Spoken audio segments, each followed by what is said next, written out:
Good morning, ladies and gentlemen, and welcome to this workshop on Solvency II. As you can see on the slide, there is a date, which is 1425. That's not the year in which I was born, but it is the year in which my university in Leuven was founded in 1425. But today I'm not going to talk about the foundation of the university, but about Solvency II. Insurance, ladies and gentlemen, is complex because it is based upon a promise. And insurers must keep their promise. We talked about that yesterday. But to keep your promise when you don't know the future is tricky.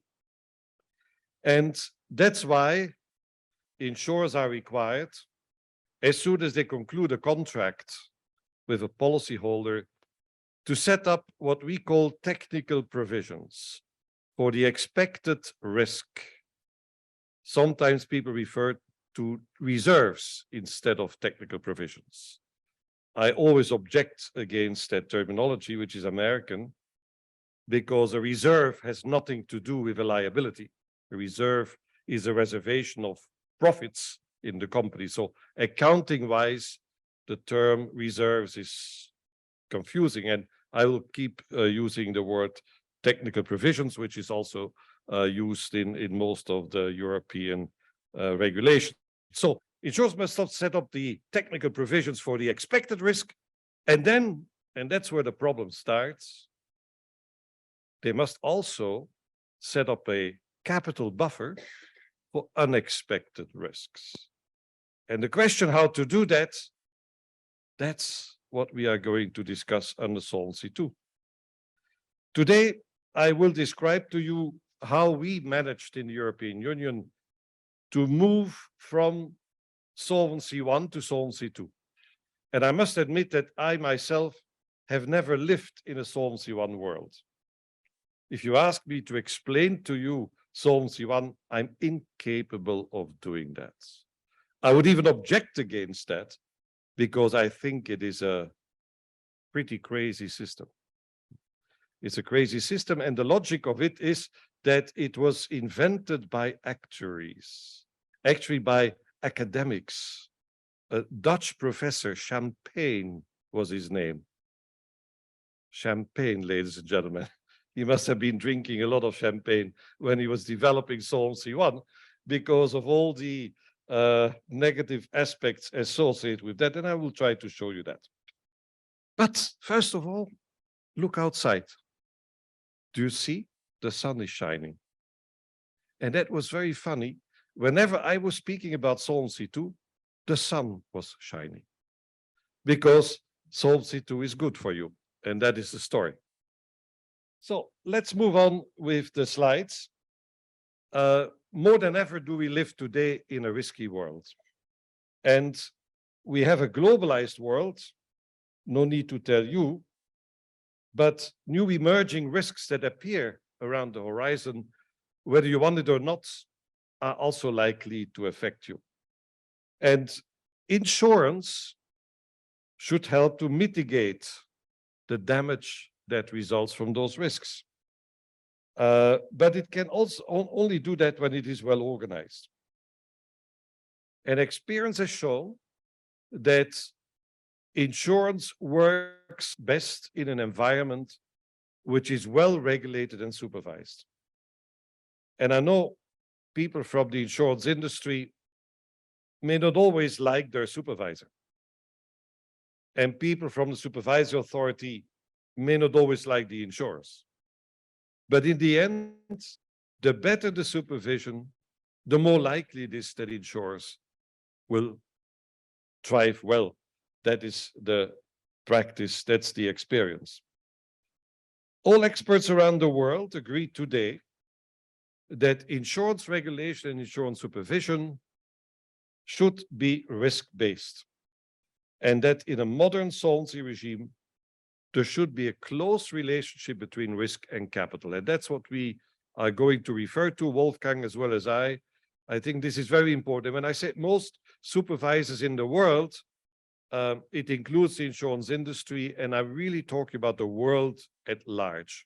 Even in the United States, the Americans have a risk-based capital regime, which is also, by the way, it is risk-based, otherwise it would be called like that. It's slightly different from Solvency II. It's less sophisticated, but everybody in the world today says we need to have that linkage between risk and capital. So Solvency II, which was developed during the last major financial crisis, is a risk-based solvency regime. And the question is, what can we learn from that? But before we start doing that, we need to listen to the wisdom of this gentleman. That is very important. When I dealt the first time in my professional career with the insurance industry, I had some difficulties to understand them because they lose themselves very quickly in technical mumbo jumbo. And it's always important to remember that there are things that you can count, there are things that you cannot count, but all these things are relevant. And that is what Einstein at his time already saw. So what is the agenda for this morning? We are going to first talk a little bit about the development of Solvency II, the main characteristics, experience with the application, then the Solvency II review, because it would not be wise for me to explain you what Solvency II is without telling you what's being cooked in the kitchen in Brussels at this moment. Then we will look at how to build a risk-based solvency regime, the role of insurance supervision, and then we will finish with some concluding observations. So let's start with the development of Solvency II. And let's look first at regulation supervision, which I call the old style, the Solvency I regime. The capital buffer, remember this buffer for unexpected risks, is determined on the basis of information from the past. Those of you who are familiar with the calculation of the solvency margin is based on some strange formula related to the technical provision, so on the business from the past. And that's very strange because insurance is about the future and not about the past. And you cannot just extrapolate the past into the future. The relationship between risk and capital should not be too close, because this might mean that too much capital might be needed. And that was a problem in the old regime. People looked primarily at underwriting risk, at insurance risk. But obviously, we have other types of risks that are very important for the insurance company. I'm sure you know, market risk, credit risk, operational risk, not in the solvency margin. Technical provisions are the result of calculations reserved for magicians and are welcomed by supervisors as long as they are intoxicated by prudence. We have in Europe discussed for decades how to calculate technical provisions. And I must tell you that even today, there is no unanimity on the way how to do that. And I will explain you later why that is the case.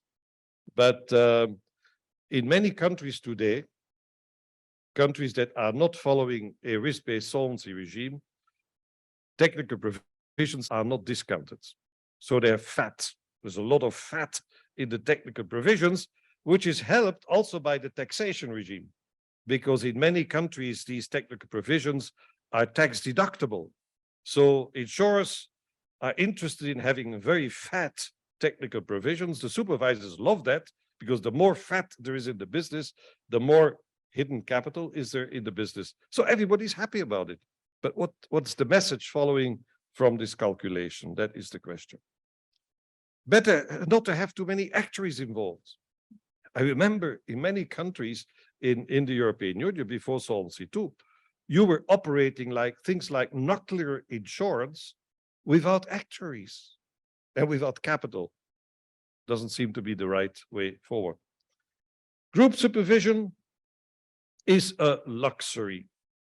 We had big discussions in Europe about whether we should have group supervision or just stick to solo supervision, the supervision of the solo entity. Now, this may not be so important yet in Georgia, but when your market will develop and you have these foreign players operating in your market, it is very important to know what are the group risks. Risks related to the parent, to subsidiaries, affiliates. They might affect the solvency of the solo entity. And then, of course, not too much transparency. That was the sort of message that we always heard from the insurance industry.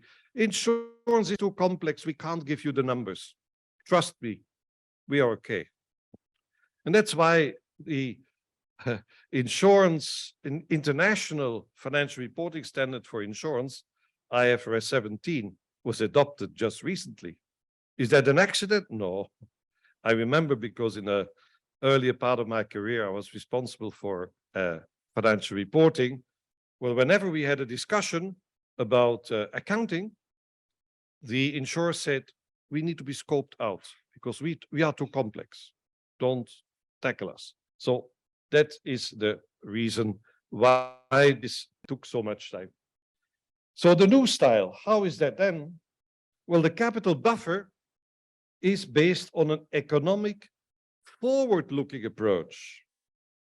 Forward-looking risk assessment. Capital requirements are determined on the basis of the risks to which an insurance undertaking is exposed. All the risks, not just underwriting risk. Technical provisions are calculated on a market-consistent basis, excluding additional prudence. And what is a market-consistent basis? It means that you have to discount your long-term liabilities. And that is, of course, a problem when interest rates go up and down like a yo-yo. That's one of the difficulties of trying to figure out the prudence. Actuaries are involved at both sides of the table. We have, as you will see, we have an actuarial function. Actuaries also will now be part of decision-making. And you see in many European companies, you see even actuaries becoming the CEO of the insurance company, which in the past was unthinkable. All risks are taken into account. That's what we call the total balance sheet approach. Group supervision has equal importance as solo supervision. So we need to have rules applying to that.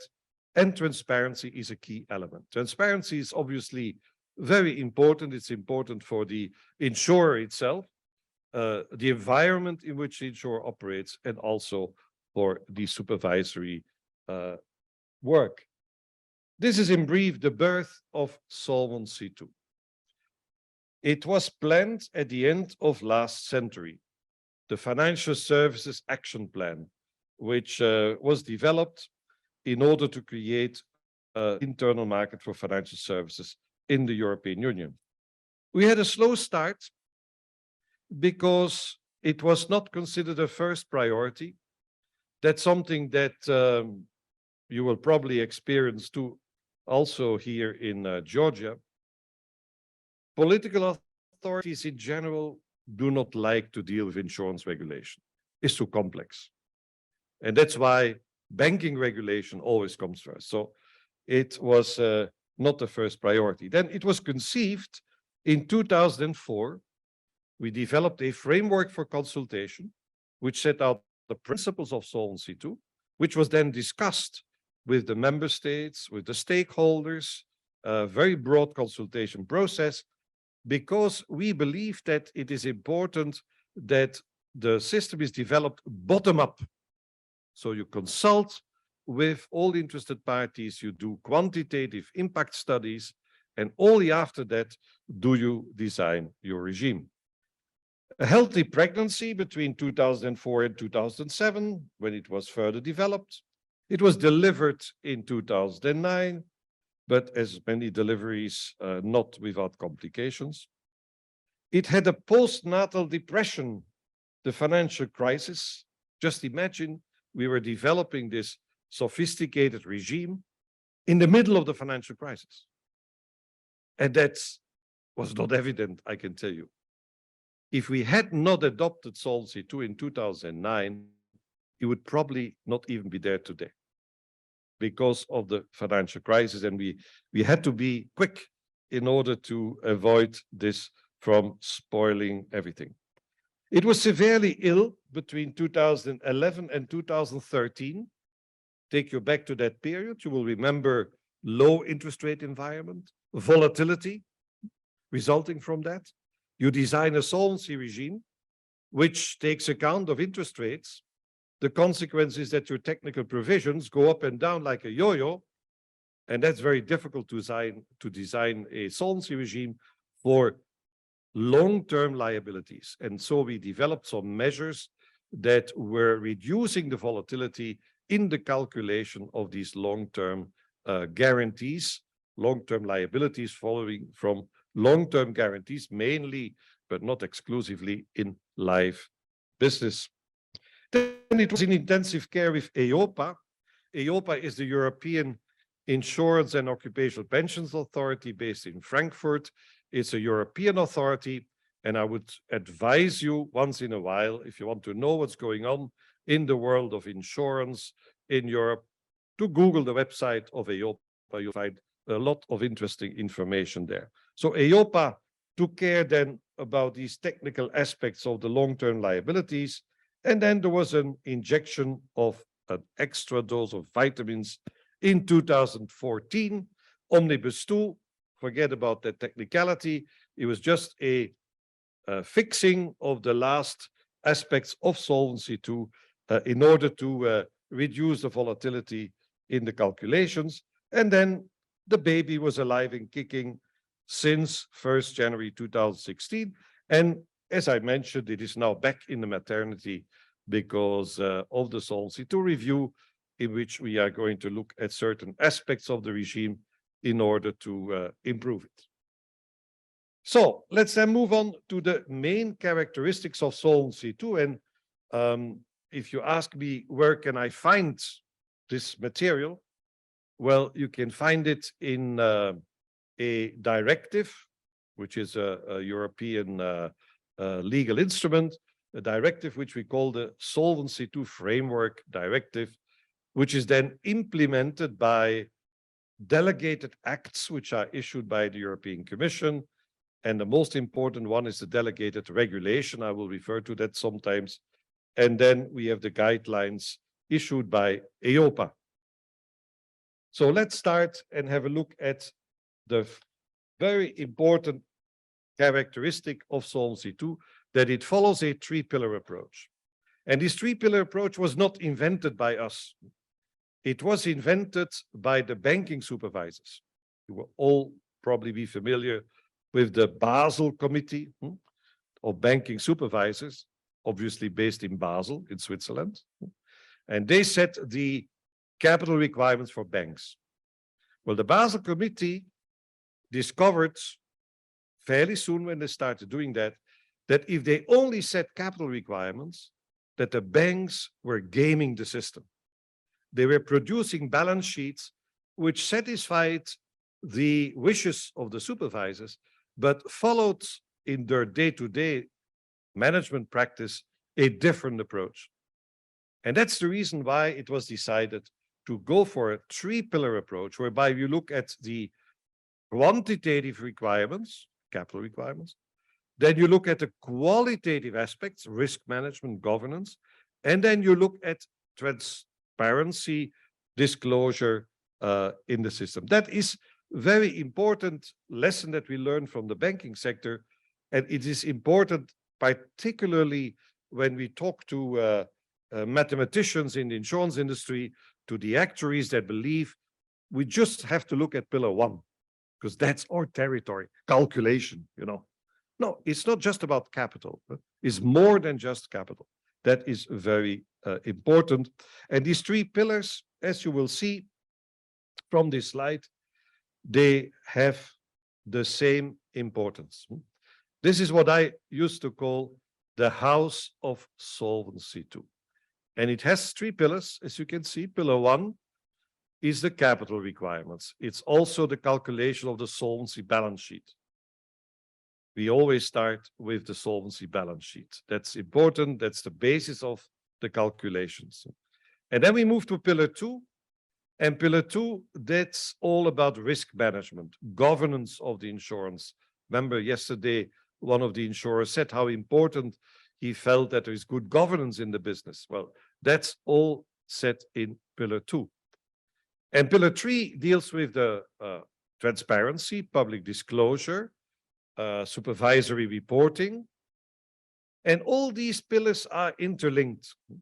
If you have good risk management, you will normally have sufficient amount of capital. So risk and capital. If you have good if you have a good system, then you have no problem to disclose that to the outside world. So there is an interlinkage between all these 3 pillars. They're equally important. And the roof of the house is group supervision.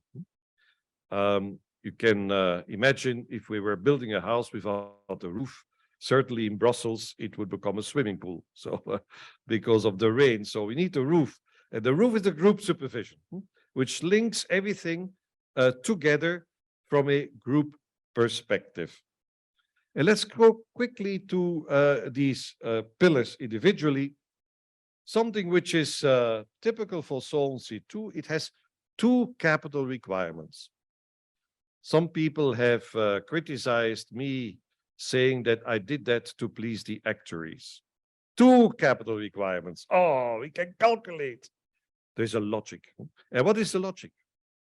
The logic was, it's based on experience from the past, that if an insurance company failed, it was in most cases not because of a lack of capital, but because of a lack of good management.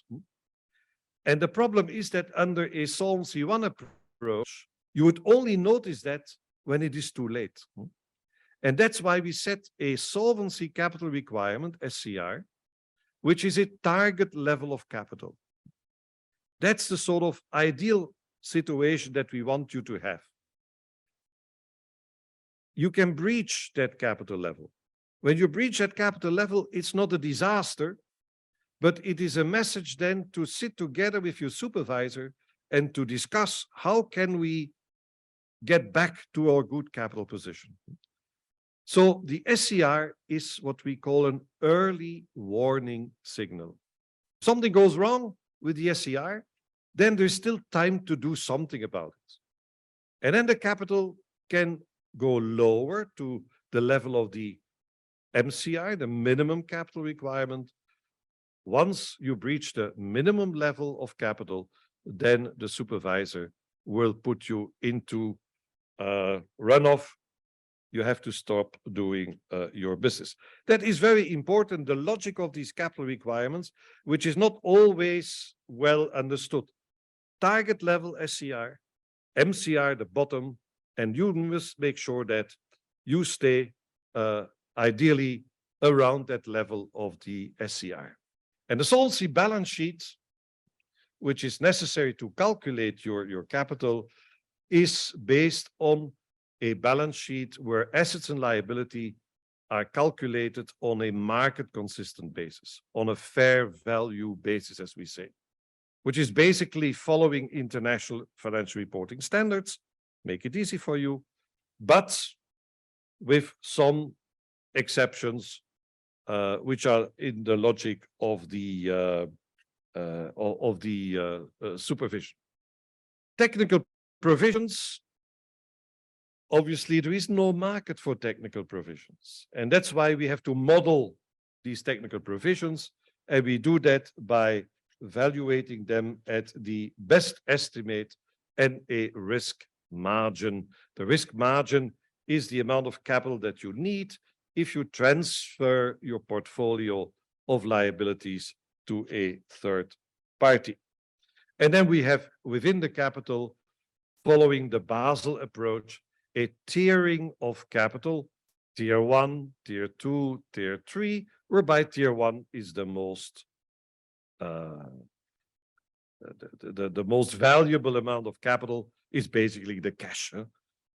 Common equity tier 1, as the bankers would say. But we still have under Solvency II 3 tiers of capital, whilst now the bankers have moved to two tiers, basically, based after the financial crisis. And this is showing a little bit visually how these own funds look like. This is the balance sheet. On the asset side, we have basically investments and reinsurance recoverables. On the liability side, we have the basic own funds, assets minus liabilities, and subordinated liabilities. And then we have the technical provisions with the best estimate and the risk margin. And on top, you have these ancillary own funds.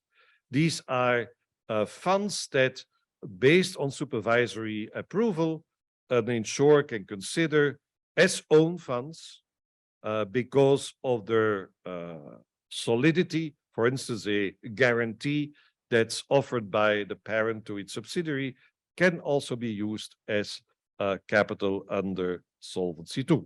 So the solvency capital requirement is prospective and comprehensive. It's a target level of capital, as I indicated. It's based on risks that you can calculate, and I have mentioned them, the quantifiable risks. All the other risks are taken care of in Pillar 2. We call them Pillar 2 risks, part of your risk management. Then the SCR also has a confidence level. This capital buffer is set up not as if nothing can ever happen. It's set up at a confidence level of 99.5% value at risk, looking at whatever can happen to your assets and liabilities over a 1 year time horizon. And that is sometimes criticized. People will say insurance is longer than 1 year. Why do you only look at what is going to happen in a 1 year time horizon? Well, the reason is that we wanted to link solvency calculations with the calendar of your financial calculations. Because if you had a financial reporting balance sheet, which is based on a 1 year, and a solvency calculation based on the longer term, you would make things very, very complicated. That is the reason. But it is always important in the solvency balance sheet to also reflect on the fact that your liabilities may sometimes exceed a 1 year time horizon. You can calculate the solvency capital requirement using a standard formula, which most insurers are doing, or using an internal model that is approved by the supervisor. And I've agreed with Wolfgang that he will talk a little bit more about the standard formula in his presentation. Very important in practice is the solvency ratio. You know, the problem with insurance companies is because of the complex nature of insurance, it's difficult to identify, to characterize, to compare insurance companies between each other. And so the ratios which are usually used in financial analysis are difficult to apply to insurance. And that's why the SCR ratio is now becoming one of the elements that is important to compare insurance companies between themselves. But the SCR obviously is individualized. It's for each individual insurance company. And the SCR ratio as such is not sufficient if you want to know what an insurance company is doing, how it is performing. But it is an important element in the discussions today. So the standard formula, I will just pass on that. You can see here how it looks like. On the slide, it includes all these quantifiable risks. It puts them all together with correlation matrices, aggregation. But again, Wolfgang will go into that more in detail. Internal models, just for the sake of completeness, probably not going to be directly relevant in this country, although VIG has operations here. VIG is applying an internal model in Vienna, so it will also impact your calculations then for the subsidiaries. So the internal model, basically, you will only apply an internal model if you can do better than the regulator. you're more sophisticated in risk management. Then you apply an internal model. And you will only do that, obviously, if as a result of the internal model, your capital level is lower. That is why there must be supervisory approval to these internal models. Very important are the rules on investments. And that's very different. And I don't know what you apply at the moment in Georgia, but under Solvency I in Europe, we had a system whereby each supervisor had a telephone book. And in the telephone book, there was a listing, all the possible assets an insurer could invest in, and the percentages of investment in these types of assets. And as an insurer, you could not invest in something that was not in the telephone book. Crazy system. Crazy system, because obviously the telephone book is not complete. And it means that an insurer cannot invest in the best possible way, because restricted by the telephone book. Solvency II says it's not for the supervisor to decide how an insurer should invest. It's for the insurer to decide that. And that's why we apply the so-called prudent person principle, which you know from your own investments. Don't put all your eggs in the same basket.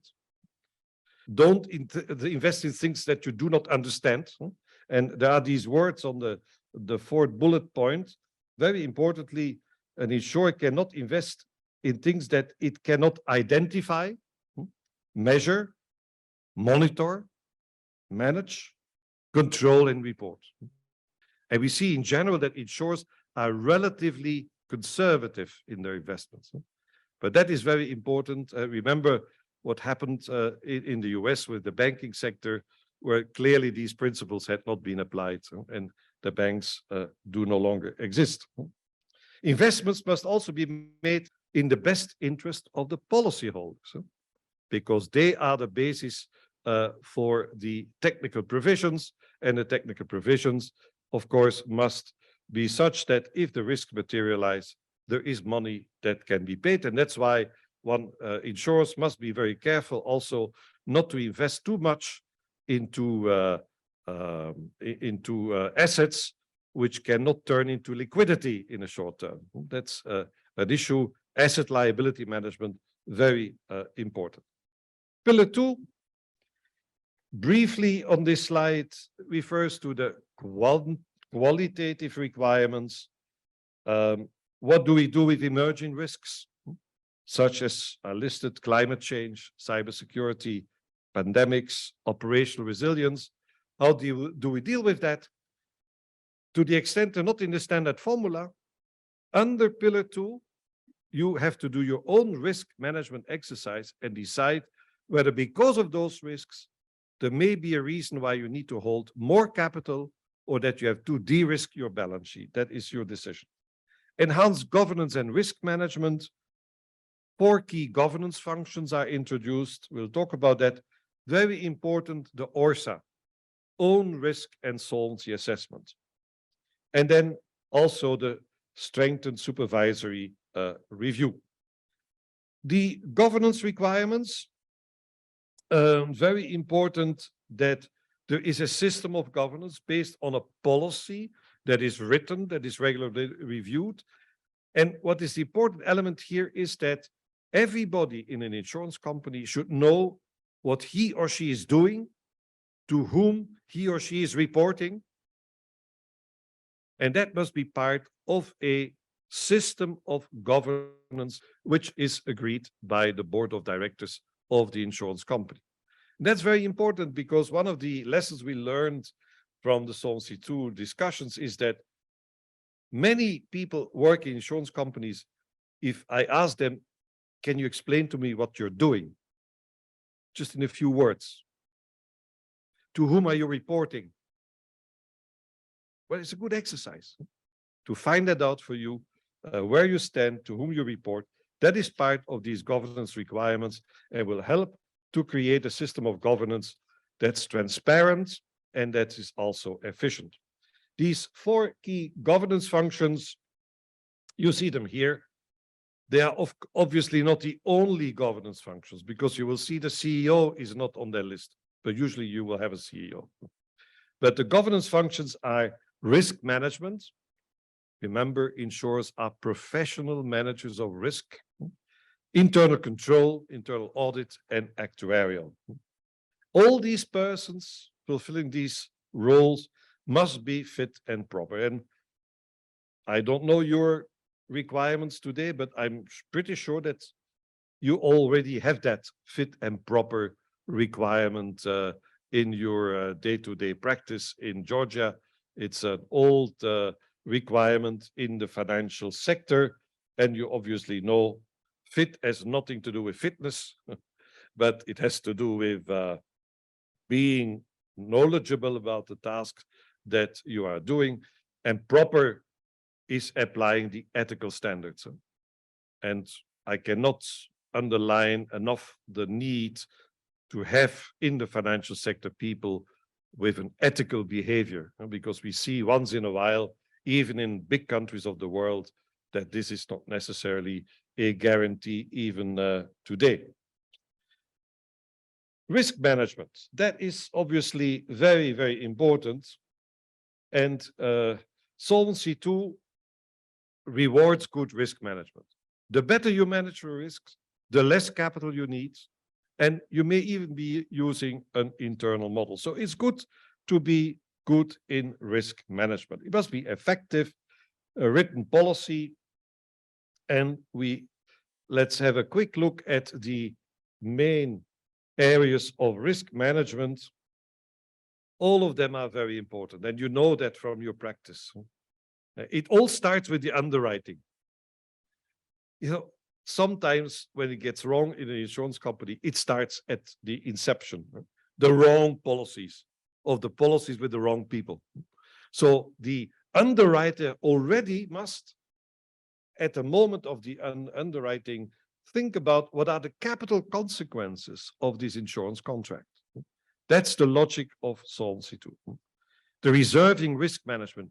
Reserving, you see, we use reserving here, but we mean technical provisions. That's a mistake in the legislation. How do you manage your technical provisions? Asset liability management. Matching duration of investments with the duration of the liabilities. Liquidity risk management, very important. Liquidity risk. Remember what happened with this bank in the United States? Was wrong liquidity risk management. You have to make sure that you have the liquidity that you need. In times of inflation, could be a problem. If you are selling life policies and there are lapses because of rising interest rates, you could run into liquidity risk. Concentration risk management, obviously, don't put all your eggs in the same basket. Operational risk management, all these areas like cybersecurity, conduct of business risk. If you don't behave well in the markets, you could put your insurance company into trouble. Resilience, third-party risk. Reinsurance and other risk mitigation techniques. Very important in the Solvency II framework is the role of reinsurance. Each insurer will have to decide which parts it wants to keep on its own balance sheet and which risks it wants to transfer to a reinsurer. That is very important. Loans and other mortgage insurance, and then qualifying infrastructure investments. That is the desire that we have in the political world, that insurers invest in infrastructure, and that calls also for specific risk management measures.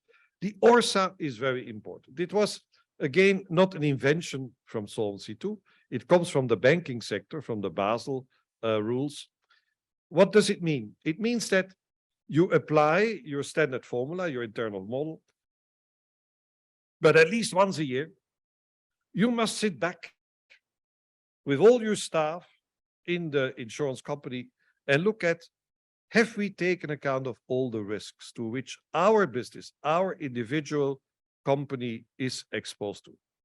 And that's part of this exercise, own risk and solvency assessment.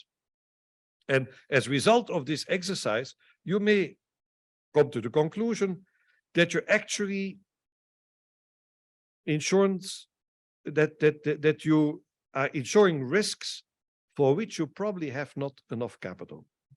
And what can you do then? You can de-risk your balance sheet, or you can ask for more capital. These are two measures you can take. So this is a forward-looking exercise. What risks are potentially going to hit me? I will show you some examples later in my presentation. Internal control, another governance function, very important internal control. This also has to deal with compliance. As you know, in most financial institutions today, the compliance function has become very important.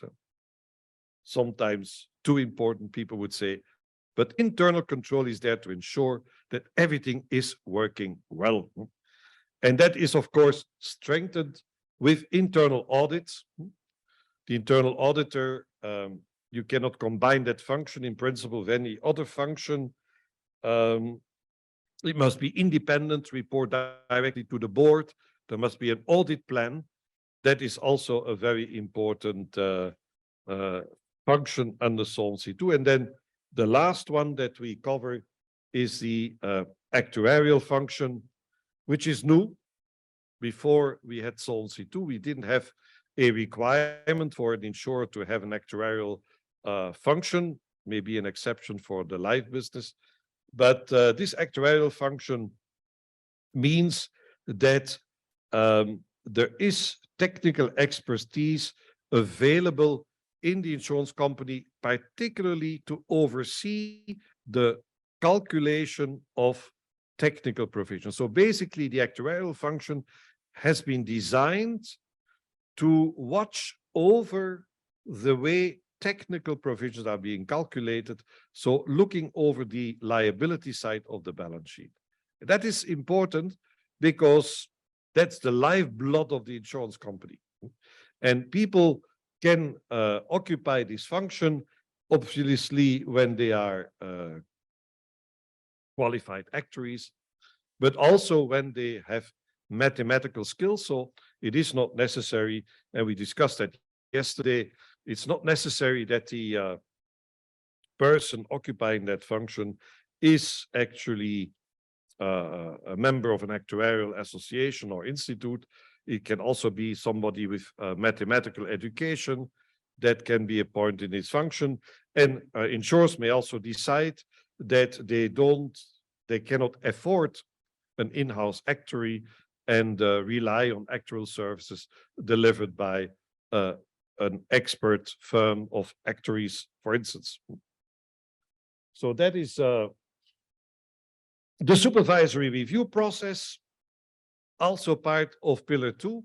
That's the role of the supervisors. And basically, the supervisory review process deals with all situations whereby the capital goes below the SCR, comes in the direction of the MCR, and then there are measures that can be taken by the supervisors in order to restore the capital. Pillar 3 is the transparency requirements. Very big change in the insurance industry in Europe because transparency was not a characteristic of the insurance industry. So now they have to report to the public disclosure. All the insurers have to publish a solvency and financial condition report. Very interesting document. They must report to the supervisors very extensive reporting requirements. They were very expensive to implement, but important for the supervision. So the public disclosure, that is obviously the financial statements, but also this report, the solvency and financial condition report, and the contents of that report are on this slide. You can see it's interesting because it didn't exist before that time. Just Google that out of interest, any insurance company, SFCR, and you can see what business they're doing, how they're organized, what is their capital strategy. You can all find that in the report. Supervisory reporting, that was one of the most important reforms in the insurance sector, because contrary to the banks that have had financial detailed supervisory reporting for many, many years, in the insurance industry, the reporting to the supervisor was rather primitive. Under Solvency II, it has become very sophisticated with annual reporting, semestral reporting, regular reporting to the supervisors. All that information is collected. It is assembled also through EIOPA, and EIOPA will be able to produce reports on the European insurance industry based on these data that have been collected. The house has a roof, that's group supervision. Group supervision basically means whatever you do at solo level, you do again at group level. So you add then all the group risks.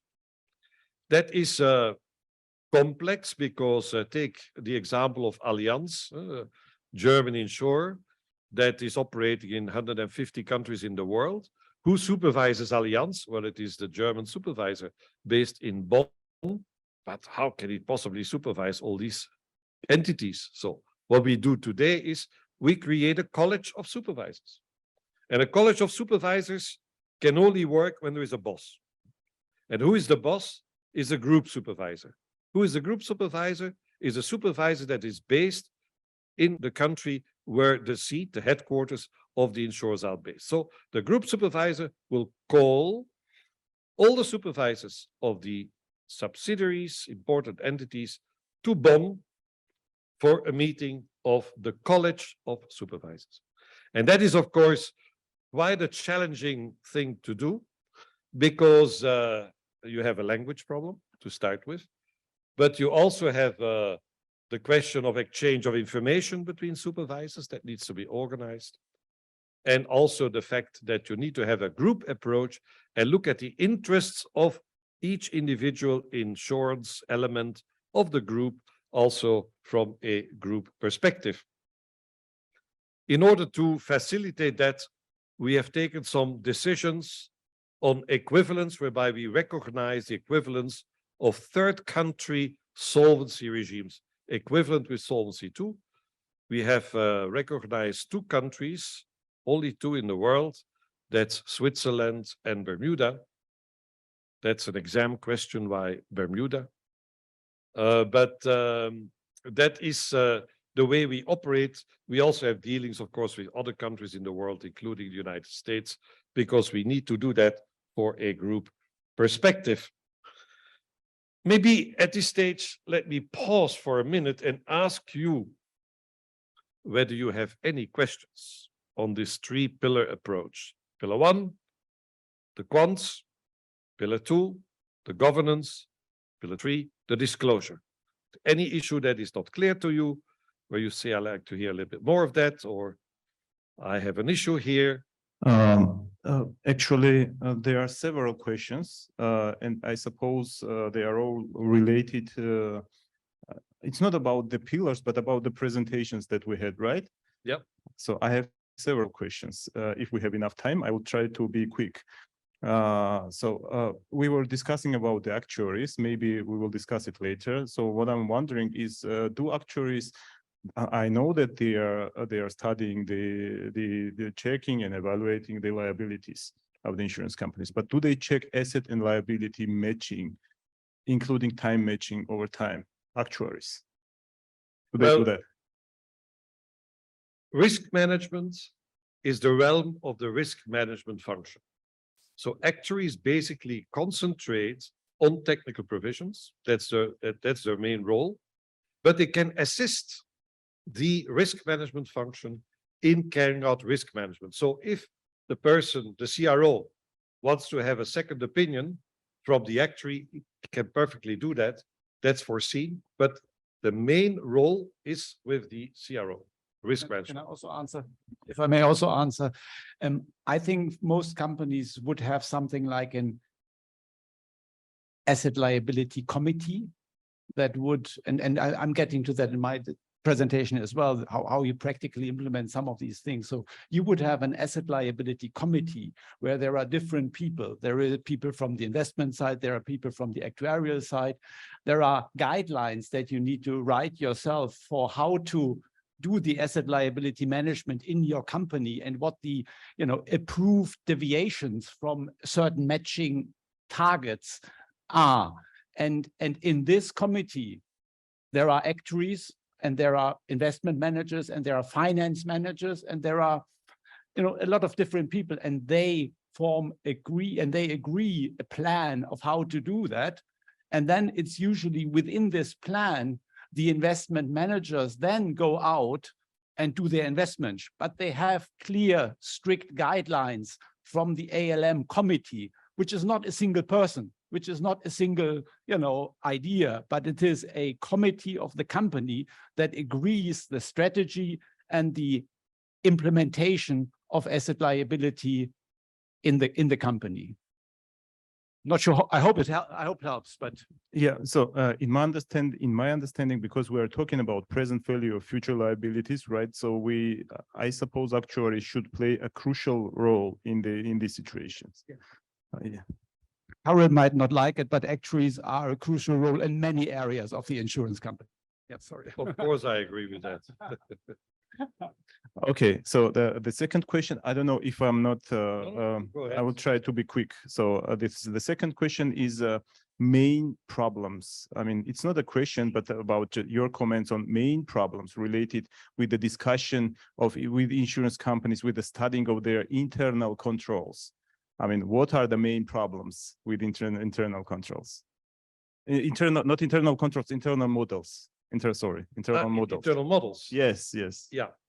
Well, the internal models, to give you a brief answer, is that when we started to prepare Solvency II, the insurance industry wanted also to be able to apply an internal model. And why is that important? Because a standard formula is by definition not good for any company, because it applies to all companies, so it's not good for any company.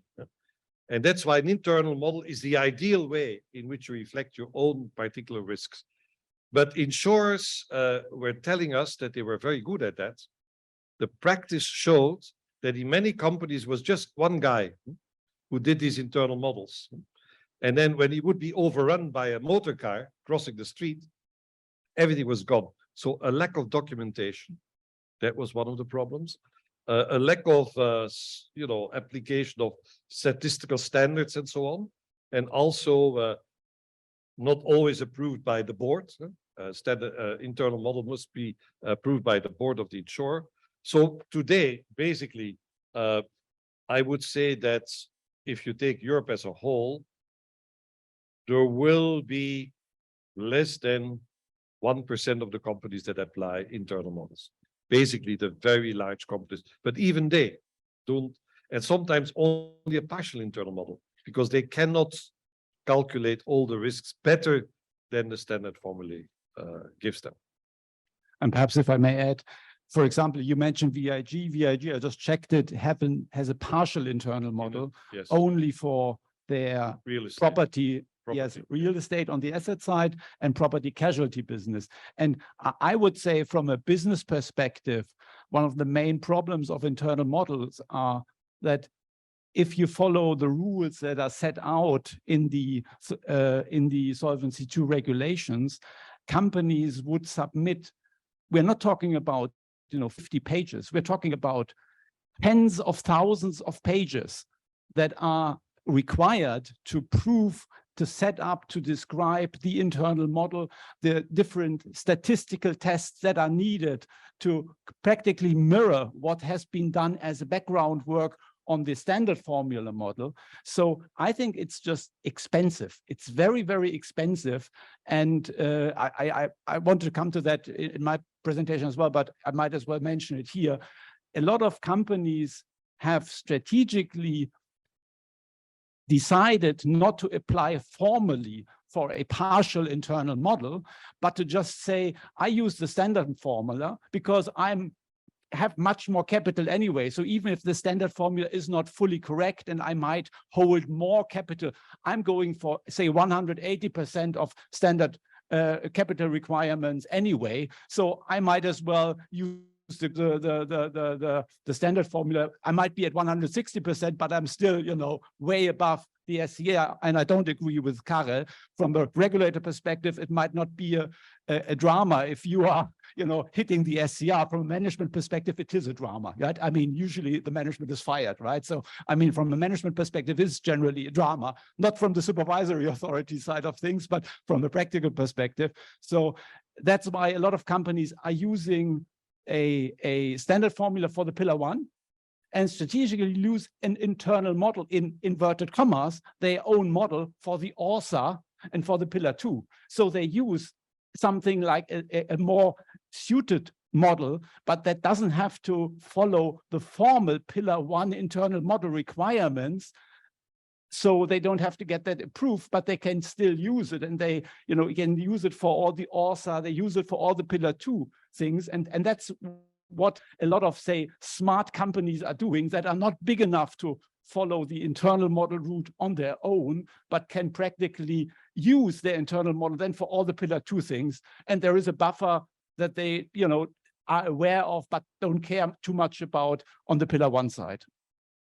Yeah, so actually this question was an answer to the general public and to the insurance companies. This is why actually we have already decided to get rid of application of internal models for the beginning, at least for several years. Then we will see. So, okay. Another question is what happens when an insurance company publishes a poor quality SFCR?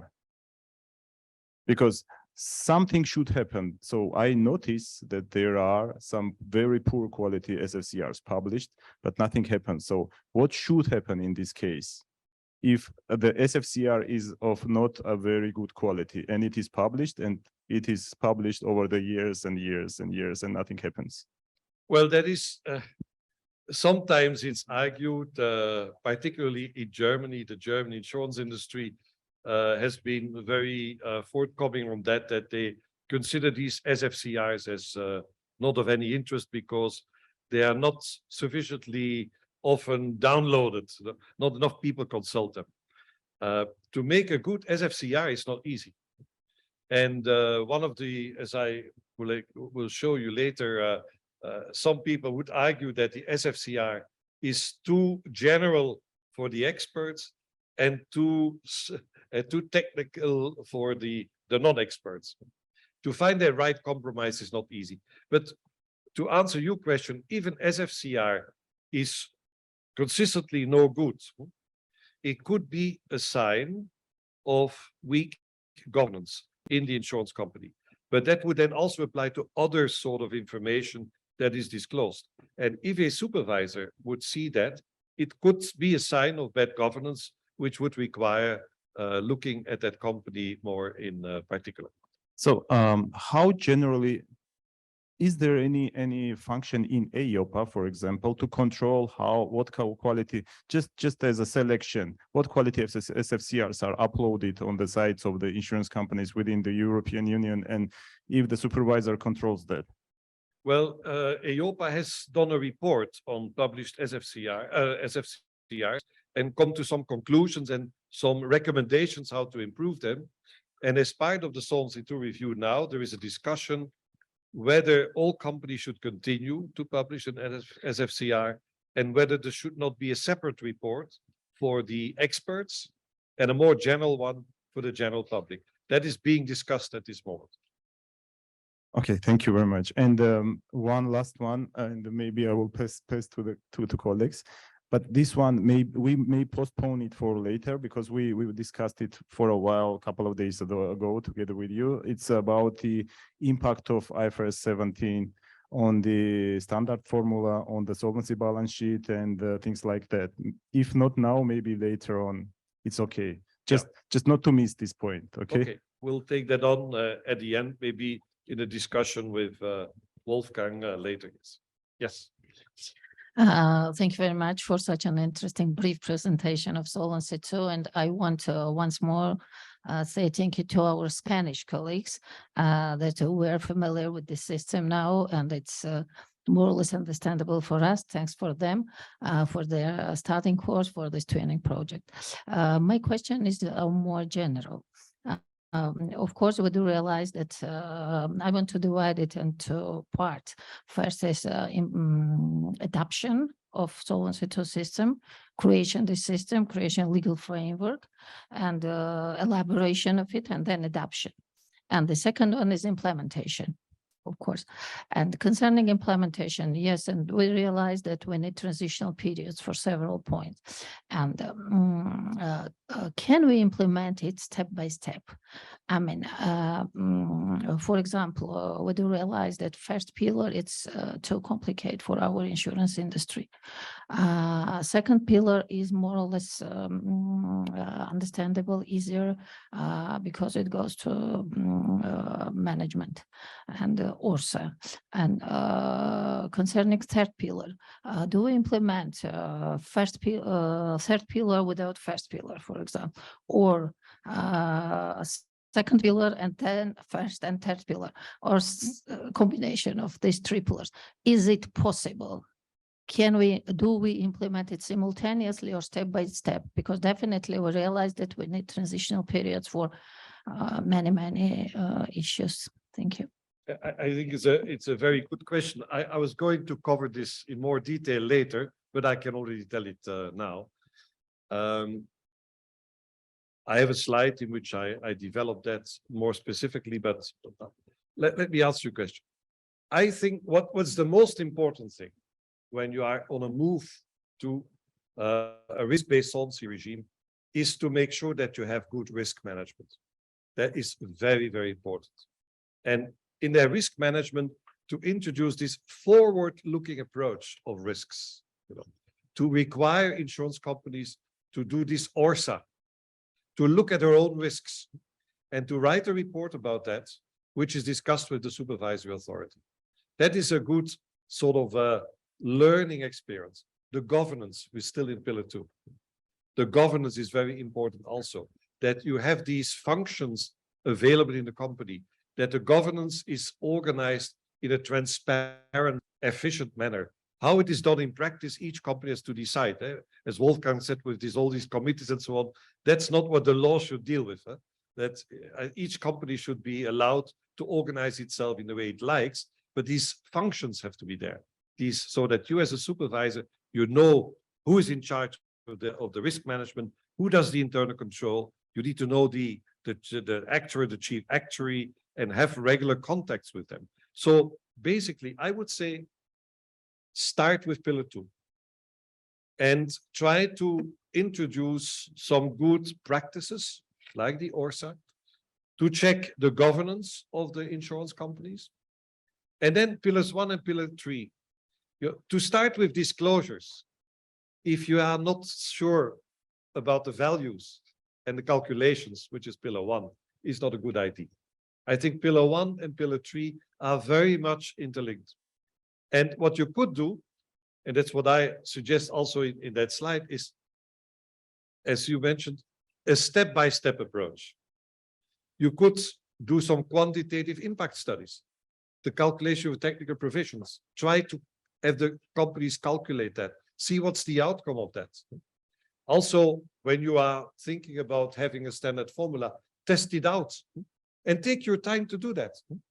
And we have done that too.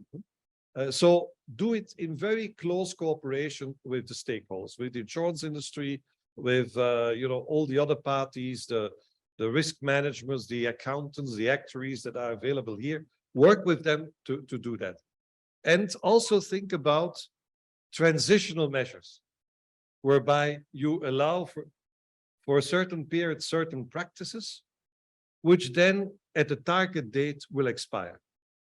Because then you know where you are going to, everybody knows it, but you give a little bit of oxygen, of space, of flexibility during the intermediate period. So be as flexible as possible, clear on the targets, and do it in cooperation with as many interested parties as possible. That is what I would suggest as an approach. I agree with Karel, but I don't agree with your first statement that pillar 1 is too difficult, because as I will say in my speech, I think most companies found pillar 1 manageable, but pillar 2 is actually the hard part. So I don't disagree with the idea that you should introduce Pillar 2 first, despite me being an actuary and loving Pillar 1, of course.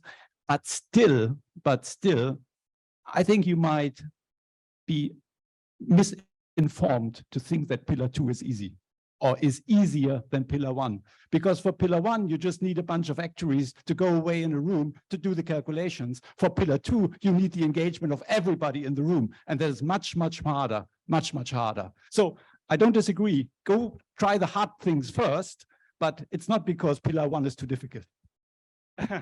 Just one comment on that. Of course, we also agreed that we are starting with Pillar 2. Of course, we agree that without quantitative components, it is useless. But it is very important to know that everything is done in a proper quality. So to ensure the quality, we need to start with the Pillar 2. This is our main objective. So this is why quality is of course the most complicated part, but it should be coming first. This is our idea. Yeah, and I also want to underline the importance of not leaving these calculations to quants. It must be part of a system.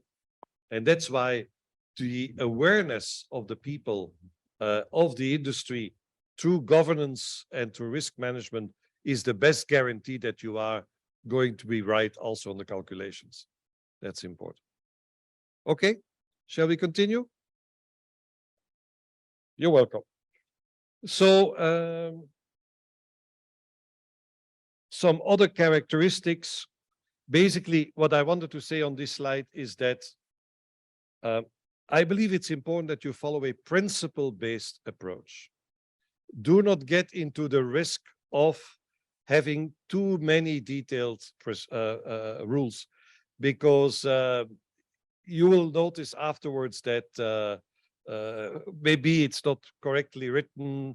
So follow this principle-based approach. That is very important under risk-based supervision, because risk-based, all the risks, you can't foretell the future. So some slides now about our experience with applying the regime. And first of all, how was it experienced in the insurance sector? Remember, we introduced it at the time of the financial crisis, possibly the worst economic environment, low interest rate environment. But nevertheless, the system worked well, and you can see the SCR ratio stands at 258%. In Germany, it's even higher. It's 358%, I think, for the moment. So that means that the insurance industry today in Europe is very well capitalized. Although we faced a lot of risk, we had the pandemic and so on. We have done stress tests. EIOPA carries out regularly stress tests, but they show basically the industry is well capitalized. Although the last bullet point, many insurers in Europe that were offering long-term guarantees have stopped doing that. And life insurance, the traditional life insurance policies with guaranteed rates have been replaced today by what we call unit-linked business, which is basically putting the risk on the shoulders of the policyholder. And that is obviously not a very desirable development. That might change now that interest rates are going up again. Why was the impact so positive? I think that is important also for you to know. It's because it was overdue. People said, we can't continue with our present regime. We have to change. And people were very enthusiastic, both in the supervisory community and in the insurance industry. A thorough preparation. We did these consultations. I tell you, I received in my office thousands of people. We talked through everything, We sent out consultation papers until the insurance industry told us, stop by sending all these papers. We don't have time to read anymore. But we tried to make sure that there was a buy-in, bottom-up approach. That I think is very, very important. Transitional measures are important. We needed them because you can imagine companies, life companies that were offering guaranteed interest rates above the market rate, applying Solvency II from one day to another means you are bust. So we give them a transitional period until 2032. So that's a long period that is necessary. You don't have these contracts, so you won't need that, but you may need other measures.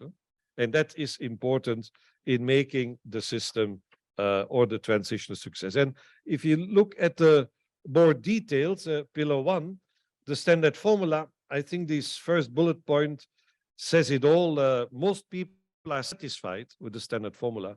Nobody's excited about it. Everybody thinks, well, maybe we can improve here and there, somewhere you have to stop. But to combine all these different reinsurance, life and non-life in one standard formula is not evident. Market consistent valuation of technical provisions is an issue that still remains on the table. I haven't yet met anybody, any quant that could convince me that his or her way to calculate technical provision is the solution. It's always an approximation of what it can be. Capital charges for equity investment are a controversial issue. As I will show you on the next slide, insurers invest mostly in bonds, corporate bonds, or mostly government bonds. But obviously, we also want the insurers to invest in the real economy. That means to invest in equity. Question is that more risky? And how can we deal with that? And then obviously, Wolfgang was saying, it's a management problem when you breach the SCR. Yes, maybe a management problem. But sometimes the supervisors look at the SCR as the MCR. And that's wrong, of course. There is a target level of capital, and it is not the last word said. So that's the investment mix that we see in Europe, excluding unit-linked business, which is at the expense of the policyholders, but you see government bonds and corporate bonds, clearly the investment, there's a logic to that, obviously, but that's the way things stand. You can look at it at your ease. Then the pillar 2, governance, a lot of importance is attached to that. My experience is that some countries in Europe have gone too far in elaborating governance rules. I would not advise you to do that because don't make the system too complex. It's the lawyer's paradise. Whilst pillar 1 is the actuary's paradise, pillar 2 becomes the lawyer's paradise, and don't give them that pleasure. It's really it's important that each insurer is capable of doing it the way it believes is the best way, by respecting, of course, the rules of the game. Risk culture, very important, with the tone from the top. That's what you can see in the ORSA. The ORSA, when it's carried out, should not only be the task of the CRO. It must involve the board. It must involve all departments in the insurance company. That is very important. So the own risk and solvency assessment, I've already mentioned that. EIOPA has issued some recommendations. And as you will see, as part of the Solvency II review, is the intention that the ORSA will have to include also some scenario analysis about climate change. How will my company be affected if the climate change goes to 1%, 1.5%? There are some scenarios that will be asked from insurers to carry out, probably not the small insurers. That is also a subject of discussion. Pillar 3, that is it was very costly to implement that. I have already explained that. Data quality, we discussed yesterday, data quality. You can imagine if you assemble data from 27 countries in the European Union, it's a lot. How can you ensure that the quality is the same? That is something that is not evident. Some experience, EIOPA did a report about that in 2022. As you can see, they assemble a lot of details. They apply an XBRL taxonomy. And so basically things are improving, but this was a lot of work for the European Union. Is of course more complicated than it is for each individual country. The Solvency and Financial Condition Report, these are some recommendations from EIOPA. You can see they also believe that things could be improved, and as part of the review, there might be further changes. Group supervision, very complex to carry out in practice. Already the question, what is a group? If I would ask you to define what is a group, I think I have as many answers as I have people in the room. It's very, very complex because groups are not created like that. What is a group? It's a company starts to operate business, and we are going to operate in this country. And we create a branch or a holding or a sub-holding, and suddenly it's, you know, it's like a tree that is being built, and it's not always evident how these branches of the tree relate to each other. And that is the problem also in group supervision.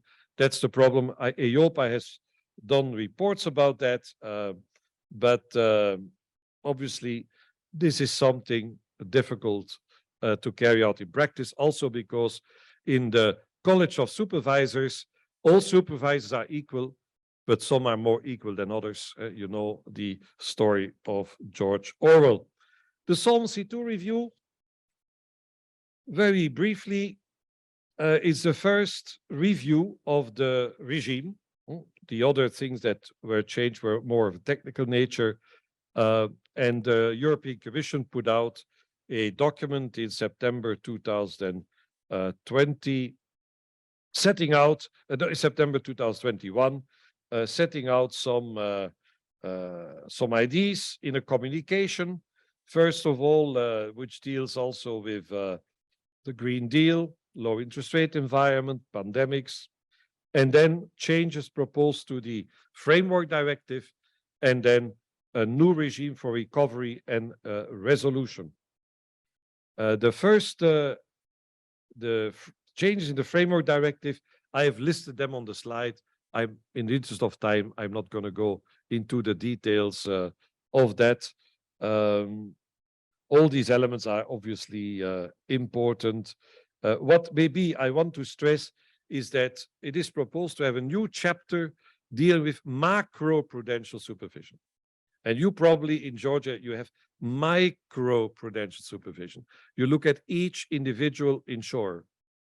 Macro-prudential supervision looks at the whole sector, tries to find out, are there no systemic risks created in the sector, and how should we address that? And that is a new chapter that is also following the financial crisis. We have learned that we need to look for systemic risks to avoid that again we might have a crisis in the whole insurance sector. Then there is this proposal on recovery and resolution. I will not go into details because that will lead us too far. But what is this all about? We have the SCR. The capital goes below the SCR, gets to the MCR. You breach the MCR, the minimum capital requirement, and then you're put in runoff. But sometimes the situation might be critical. And therefore, as we have done in the banking sector, it's now proposed that we also provide for crisis management scenarios for the insurance sector, with the objective that when an insurance company goes insolvent, we have a case now in Romania where an insurance company is getting insolvent, how can we ensure that the policyholders are protected? And that would then be done, as in the banking sector, by asking insurance companies to draw up a recovery plan, to think about what will happen if I will disappear, what measures will be taken. And then there is an authority that is appointed, which is called the resolution authority, that can decide when an insurance company needs to be liquidated and how this should happen. So that is the proposal. The review process, it's still ongoing. This slide lists some of the issues that are controversial in the debate, but I do expect an agreement possibly in July this year and implementation, as you see, 2026. It's not for tomorrow. No overnight action.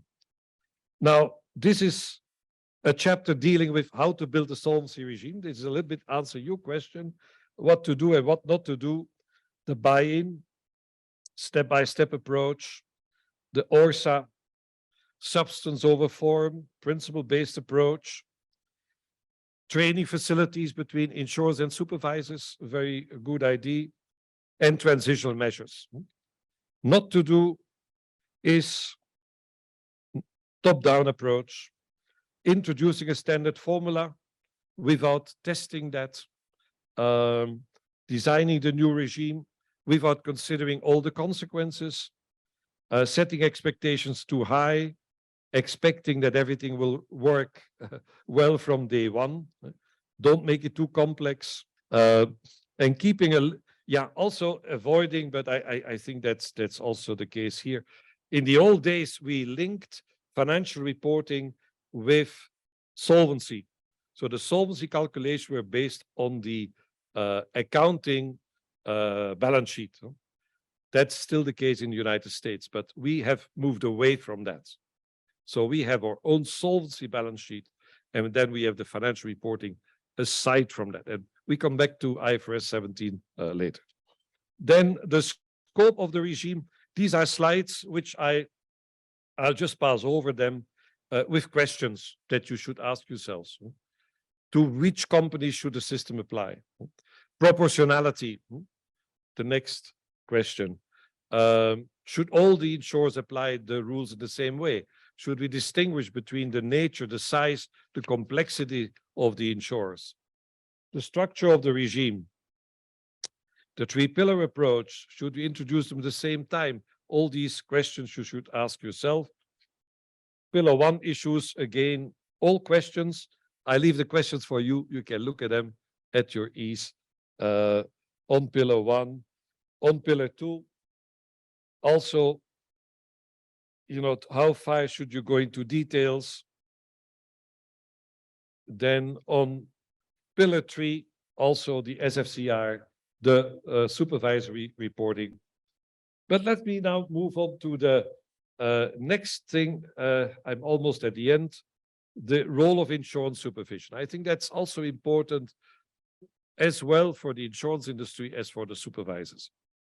And the approach and the Solvency II is different, is a dialogue.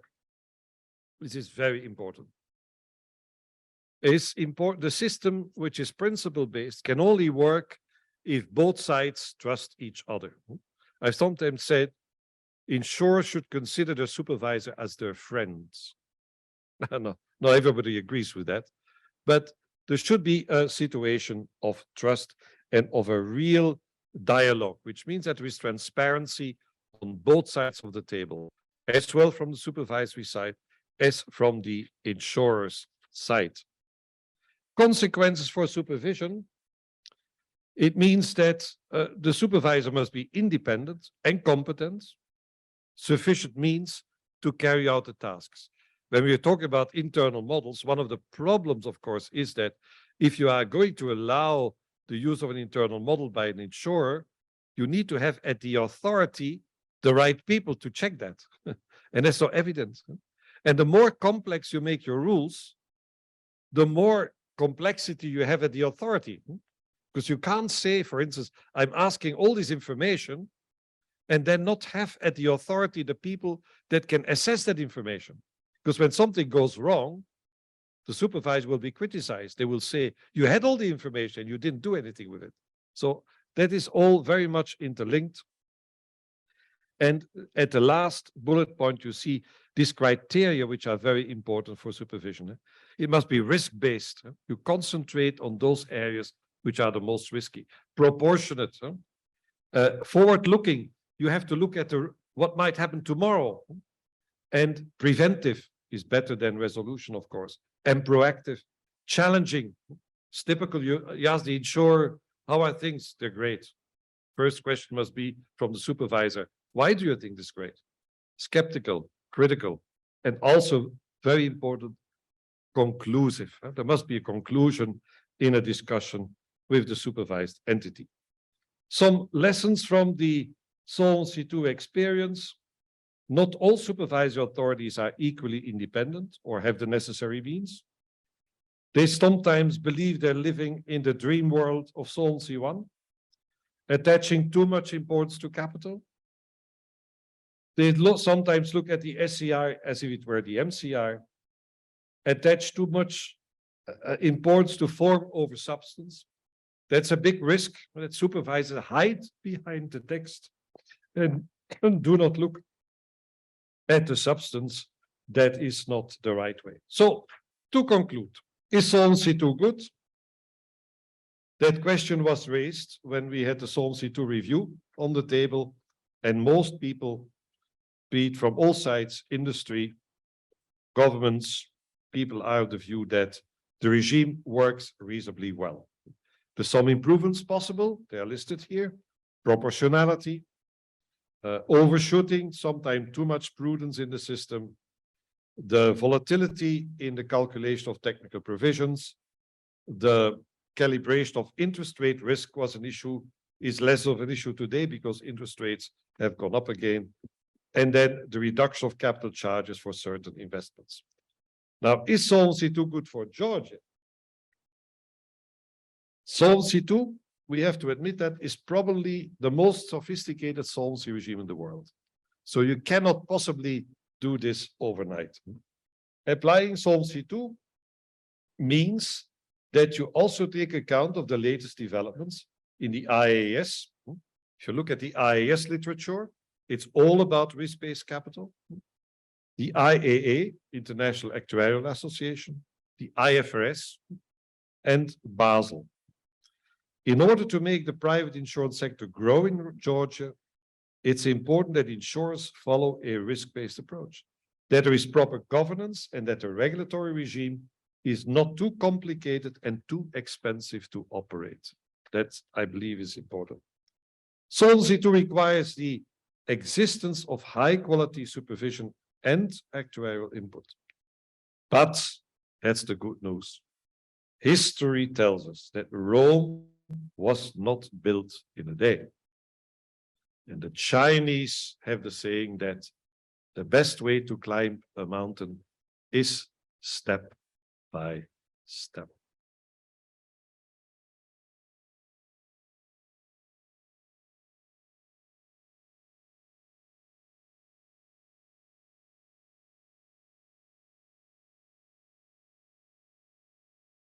Contrast to Karel, I probably need a little bit of an introduction. I'm a consulting actuary, I'm a life actuary, which apparently is very helpful here in Georgia because you don't have much life business. So I can always claim I don't know anything about the business that you have.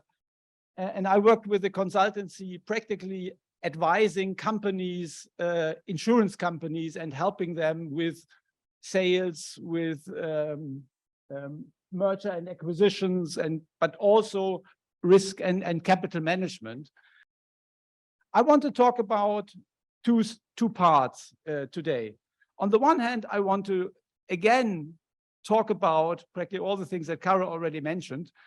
Why do we need to have enterprise risk management or Solvency II? And what is it actually? And I want to focus on a couple of areas that perhaps Karel has not touched on. So while I will say the same things, I will say very different things in each of the different boxes. So I hope that it will still be helpful to you. On the one hand, hearing about the very similar things that Karel mentioned, but giving it a slightly different twist. From my point of view, a more practical twist, a twist that comes from the experience that I have 25 years working with insurance companies across the globe on implementing some of these measures. And I think if you look at solvency and Solvency II and risk management, there are two aspects that I find very important. and that I want to talk about.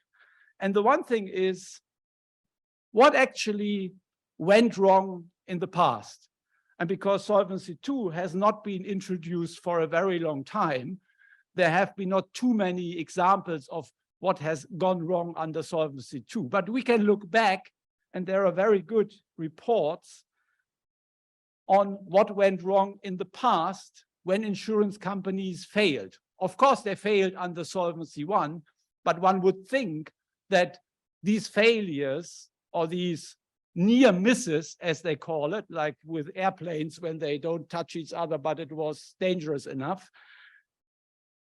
What went wrong in these cases? Because you would hope that the new solvency regime will help to avoid at least some of these cases. We are not talking about a 100% foolproof system where never something will happen. It's clear that even under a very sophisticated solvency regime as Solvency II, there will be companies that come in trouble because of certain failures, but you would at least expect these failures to be perhaps of lesser number, or some of these problems that occurred in the past would be caught. And there are, I think, the European regulators published a number of reports about these kind of failures and near misses in the past. And the most famous one is probably the one that I have here on the left-hand side, the so-called Sharma report from 2002, where they practically asked the questions about why companies go bankrupt and what are typical situations and warning signs. And this report is an extension of another report that was published in '97, the Muller report, where they already developed some key risks and looked at some of these things. And what I found most interesting in this report, and I will go through a number of examples to really highlight for you where some of the issues are, is that they took all the cases that they had, that they got reported from the different countries, they took them and made kind of a number of different types of them, because a lot of these cases had very similar structure. And I think similar to when you drive a car, you want to know what were the examples of accidents in the past. Was it that the brake didn't work? Then you need perhaps a system that you regularly check your brakes. Was it that somebody was braking too strongly and somebody bumped into it from the back? Then you would need to perhaps have some lights in the back so that the car going after you knows that you are braking, and so on and so forth. So let's look at the examples that the Sharma report in particular put out. And I think the Sharma report, which you can find on the web, is a very, very important reading for everybody working in risk management, because it highlights the things that can go wrong. And the Sharma report practically found 12 types of things that went wrong. And it's, of course, much more cases than 12 that they had.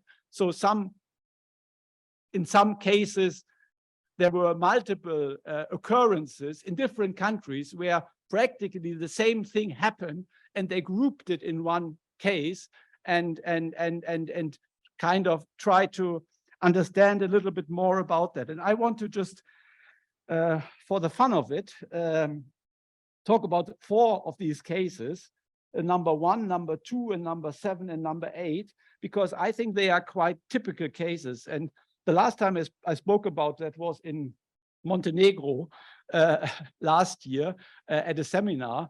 And in the discussion, there was, I asked, did similar things happen in your country? Or, of course, it could not happen because you had such a great supervision or whatever. And they said, no, exactly, number 1 and number 4 all happened here and blah, blah, blah. So it was quite telling that even in a very small country like Montenegro, they had examples. And I'm not sure what the situation is here, but you can judge yourself.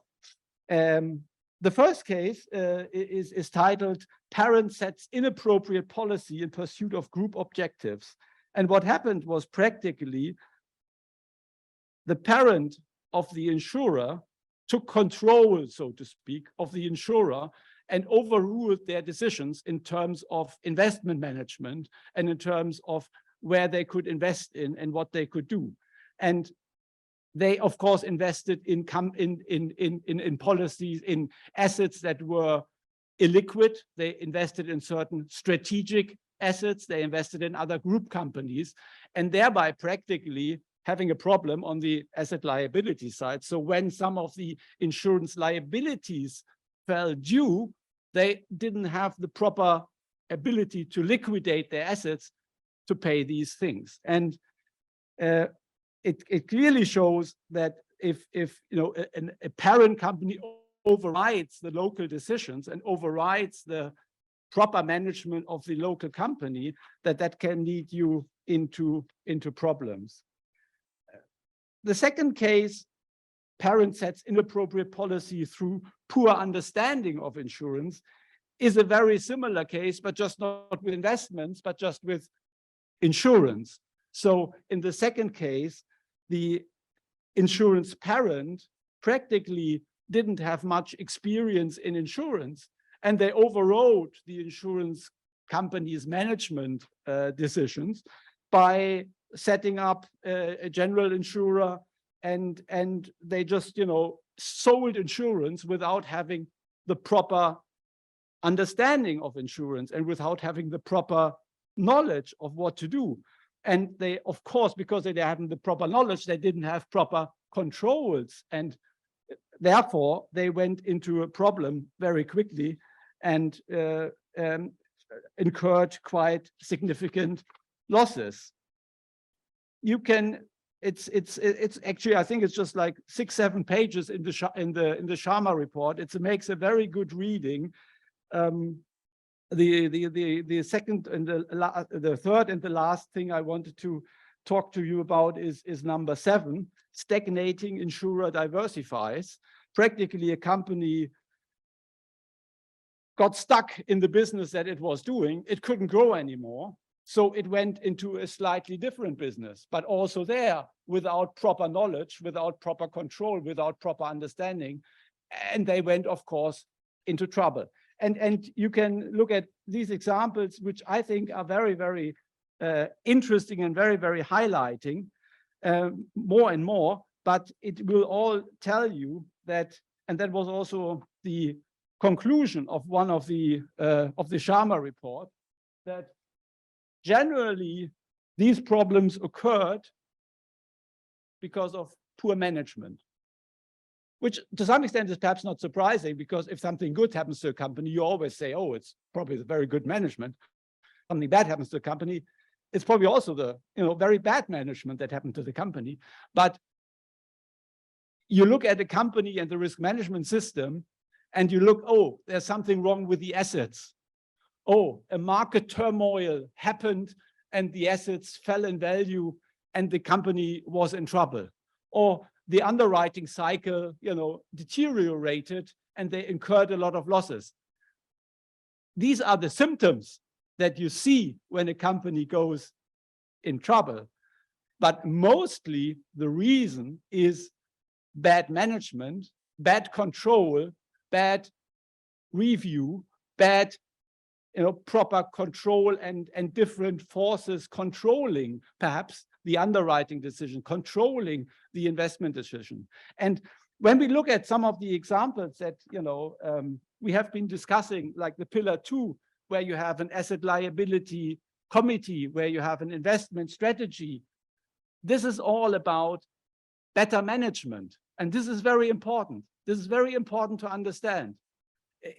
Solvency II, in the end, is about making sure that management understands what it's doing, and it actually can prove that it does, that it understands what it's doing, and is not like run in a one-man band or a one person making all these decisions. And particularly, I felt, and that might be the case in your country as well, because most of your insurance companies are relatively small. Particularly for smaller companies, it is very difficult to get the proper balances and checks. you need in a small company, we'll talk about that later, 3 lines of defense, but often you only have one person knowing what's going on. So how can you have 3 lines of defense? I mean, even if he's schizophrenic, he just has 2 lines of defense, right? So you never had the 3rd line. So this is a real problem, I think, particularly for smaller companies where the staff is small and where you don't have sufficient people to control what some people are doing. And I think the examples that I gave are very, very highlighting, because similar things could happen even today. Hopefully they would be picked up by the solvency regime earlier, but this is a real problem. And from a company perspective, you should ask yourself, I mean, who is your chief underwriter and who could control, who could really sensibly check whether what he is doing, the underwriting guidelines that he is writing, that A, they make sense, and B, they are followed, right? I mean, this is practically the check that you would have to have. And that needs to be somebody from ideally inside the company that can do that. And sometimes this is challenging. And this is, in my opinion, the key thing. Therefore, starting with pillar 2, as we said before, I think is a very good idea, but not because pillar 1 is hard, but because actually pillar 2 is much harder, Anyway, I think we might agree on that one. So the Sharma report and the subsequent reports from IOPA also talk a little bit about where things go wrong. And of course, this is also not entirely surprising, because this means these are the areas where you need to focus your risk management. If these things have gone wrong in the past, that's where you need to focus your risk management, because these are the things where in the past companies have struggled. And they are different for life companies and non-life companies. For life companies, you often have relatively high, large balance sheets, relatively huge investments compared to the capital level. So asset liability mismatch things or bad investments, so to speak, are often causes of trouble. While on the property casualty side, on the non-life side, it has got to do, of course, often with underwriting or insufficient provisioning, insufficient technical provisions for the business, because you perhaps don't understand the business, or perhaps you have a wrong way of setting your technical provisions. So this is also not entirely surprising, but it's important to understand that it can be very different for companies from the life and from the non-life side. And I think that's the last slide that I have for looking back, what can go wrong. The good thing was the report, particularly the second report that I had, not the Sharma report, but the one that was bringing up new near misses and failures in 2018. They also gave indications of early warning signs. And I think both for the regulator, as well as for you as a management or you as an internal potential risk manager, these things are very important early warning systems, what could go wrong. And there are both quantitative early warning systems and qualitative early warning systems. And let's just go through them just to mention them, because they are not entirely surprising. If you think about it a little bit, you would probably come up with similar things, but still it is good to have that in mind. On the quantitative side, you have a deteriorating capital strength, rapid growth, declining profitability, high expenses, declining profitability for investment income, declining profitability for underwriting income, and concentrated investments, as we said before. If you have perhaps investments in certain lump investments. On the qualitative side, I find the qualitative side even more interesting, because they might be something that you don't necessarily always come up with. A straight change in strategy. Change in strategy is often an indication that, okay, something didn't work out in the past, so we turn around and do something, I'm not saying completely different, but do something significantly different in order to, save the day or save the tomorrow. New classes and sources of business being written. Crude underwriting strategy, that's also quite interesting, yes. And failure to implement, blah, blah, blah. You can see it all, complex group structures. Now, I would argue, and I hope Karel would agree, that a lot of these problems that had been there in the past would have been taken care of and would have been even earlier noticed, or would have been even impossible by the high capital charges under Solvency II. But I still think, particularly in a country where, like here, where you are about to introduce these things step by step, and perhaps even might only do the second pillar in the first step, you know, some of these things are relevant, and some of these things are very, very important to keep in mind, that these are things that did not work out well in the past, and that might also cause problems in the future. The second part I want to talk about before I kind of try to summarize a couple of my recommendations for how to implement Solvency II. The second part I want to mention is that, of course, ERM is not only existence because you want to don't get, you know, bankrupt. Quite to the contrary. As we heard before, insurance companies are the professional risk managers, and most large insurance companies have a very sophisticated enterprise risk management system, not only to avoid bankruptcy, but also to manage the risks that the company is underwriting. In the end, an insurance company is nothing else but a risk manager. And it's not only about making the regulator happy with your solvency returns, but it's also for your internal management of the business. You need information on the claims in order to do the pricing for the next year. Can you still maintain this? What is the market doing? How are you selecting your risks? Are you getting the perhaps bad end of the risk because your pricing system is not very sophisticated? Or is your pricing system so sophisticated that, I don't know, your agents don't understand it anymore, and they are rather placing their business with another company because they have a much easier way of managing this? Is your reserving doing right?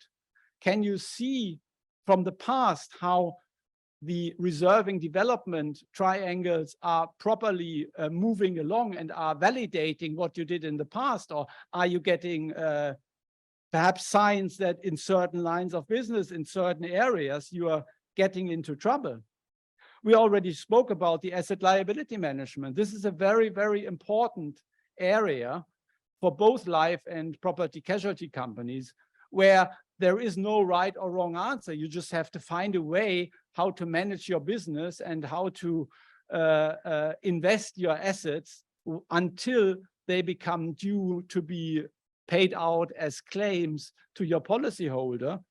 But you need to find a way that makes sense for you. Reinsurance purchase, also very, very important. And capital management, the area where you decide how much capital you hold. We will talk about most of these things a little bit later on, so I don't want to talk about that too much. The key thing here is to answer a lot of these questions, you need to answer not only what is the 99.5 percentile of this risk, so what is the SCR that I need to perhaps hold for solvency purposes, but you need to understand the risk over the whole distribution. So that for reassurance, you're not only reassurance this little part, but you're reassuring, of course, usually the whole distribution. And you need to understand how your company, how the risk situation of your company is changing due to potentially different reassurance or asset liability structures. So in the end, enterprise risk management, and that's the way that a lot of companies have been embracing it, is like the entirety of things that you do in the risk management side. And Solvency II, the regulatory regime, is just important, but not the most important thing to fulfill when you do enterprise risk management. It has a higher value, it has another purpose, it has much more, it is much more important than only sending the regulator some regular updates. The definition of enterprise risk management, there are different definitions around. I've used this, which is from the US American Property Casualty Actuarial, so Casual Actuarial Society. And it is quite encompassing, and it talks about the way by which an organization in any industry, so risk management, enterprise risk management, not limited to insurance companies, it can be any company, controls, exploits, finances, and monitors risks from all kinds of sources for the purpose of increasing the organization's short and long-term value to its shareholder. So very, very important. It's not talking about the risk, the downside risk, the bankruptcy risk, but it talks about the way you can manage risk, because risk is also the other side of the medal is chance, right? So you invest in stock market with a chance of getting a higher return, but of course with the risk of getting a lower return. And you need to manage both areas. And there are a couple of other definitions from other organizations, but if you compare them all, they all have a few things in common. And this is like the essence of it.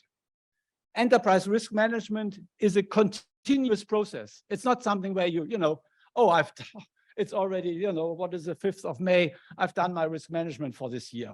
Done, tick, you know. Doesn't work like that, right? So it's a continuous process, and it should adopt a holistic view to risks and assesses risks from all perspectives, as well from all perspective for a standalone, as well as say from a group perspective. Similar to what we said about Solvency II, it should encompass risks whether or not they are easily quantifiable or not. If you read some of the risk literature, and a good basis for that is not only the EIOPA website that Karel von Hulle mentioned, but also the website from the CRO Forum, which is a group of chief risk officers of large multinational insurance companies, mainly in Europe and in the US. They publish a lot of information on risk, and they give their thought process, also part of the Solvency II development. They gave their thoughts to the public and published things, papers on certain topics, and so on and so forth. And it's a very, very good website to find details on some of the things that I've been talking about, like risk appetite statement, like scenario testing, and so on. So they have thick papers, and it's all very practical because it's written by companies. It's written by the risk managers and companies, and you can really learn a lot from that and get a lot of insight, get a lot of ideas for when implementing these kind of things in your company. And practically, there are a lot of risks that are very, very difficult to quantify. And they have been publishing regular updates of what they call the emerging risks. So it's risks where, you know, the brightest people of their companies got together and thought, you know, what could happen? And, you know, yes, I think alien invasion is part of it. So you might, you know, think about what the probability of that is. But still, you know, there are also a lot of things about, you know, environmental problems, about, of course, climate change, but also medical developments, you know, microplastics. How will that impact the business? And because there are a lot of reinsurance companies in this CRO forum, they have a quite wide view on what could happen, because some of these risks they are actually reinsuring. So they have a quite vital interest in what happens to some of these areas. Just going through the rest, but they are, I think, pretty clear. The uncertainty, the risks, is not only the negative side, but also the positive side. So it looks at risks from both a positive and a negative side. And it's both short-term and long-term. So I think if you do enterprise risk management in your company, I think it's quite worthwhile to think not only about what is needed from a solvency perspective, but also how you can make more from it for your own purposes. And to put that in a little graph, ERM as a continuous process. I don't want to go into all the details, but practically all the buzzwords that we mentioned, like author and so on, are included in here in a evaluation, identification, evaluation, strategy, and monitoring control cycle, which actuaries, if there were actuaries here, they would recognize as sometimes called the actuarial control cycle.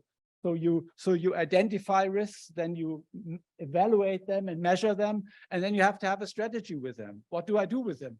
Do I want to reassure them? Do I want to minimize them by changing the policy? Do I want to minimize them by hedging, and so on and so forth? And then you need to monitor results. Is actually what you plan to do with this risk actually happening? Or actually you try to hedge it, but actually it turns out your hedge was not very effective. So you need to learn from what you are doing in the next cycle and then practically start all over again.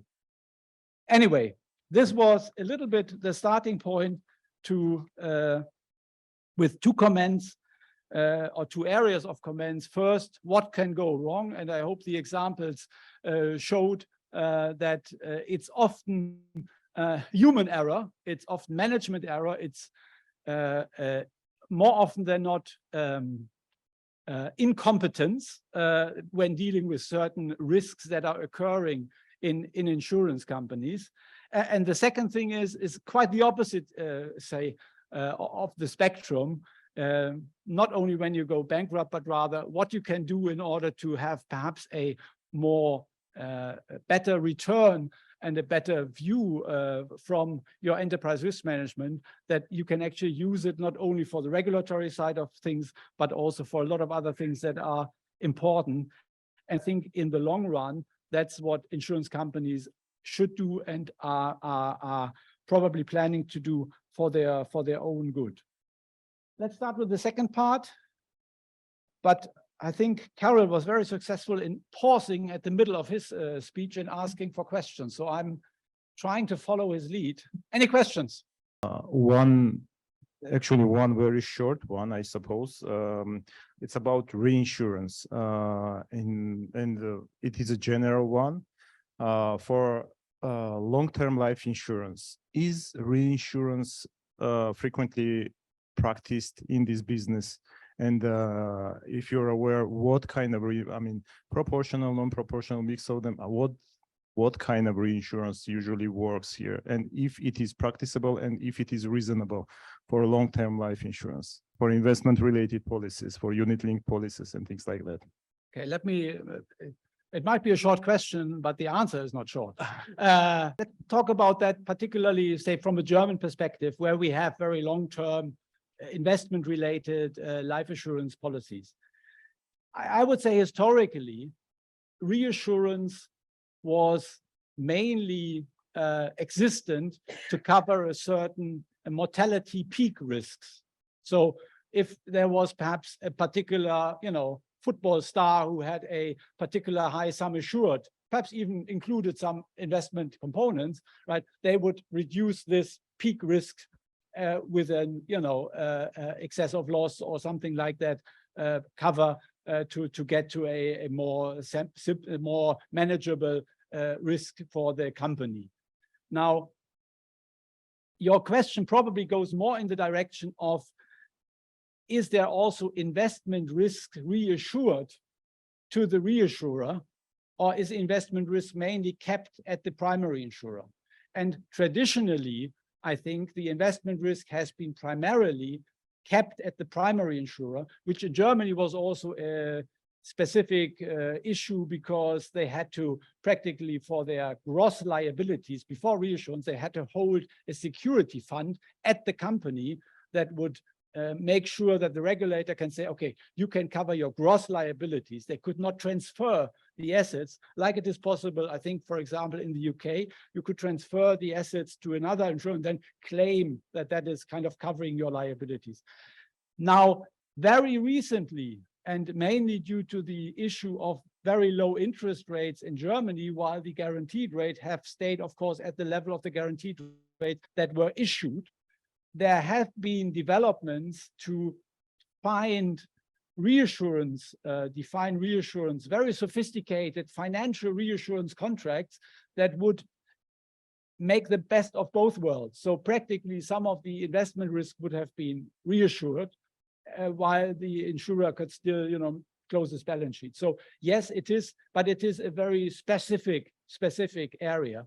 And most companies in Germany that didn't like their long-term liabilities anymore, they started to sell blocks of business to another company. So rather than reassuring it, say in its entirety, which would have caused sometimes regulatory issues, wasn't possible, blah, blah, blah, they sold the block and transferred the block to another company, to one of the, sometimes another competitor, sometimes also specialized run-off companies that then manage this block of business in run-off differently than the company before could.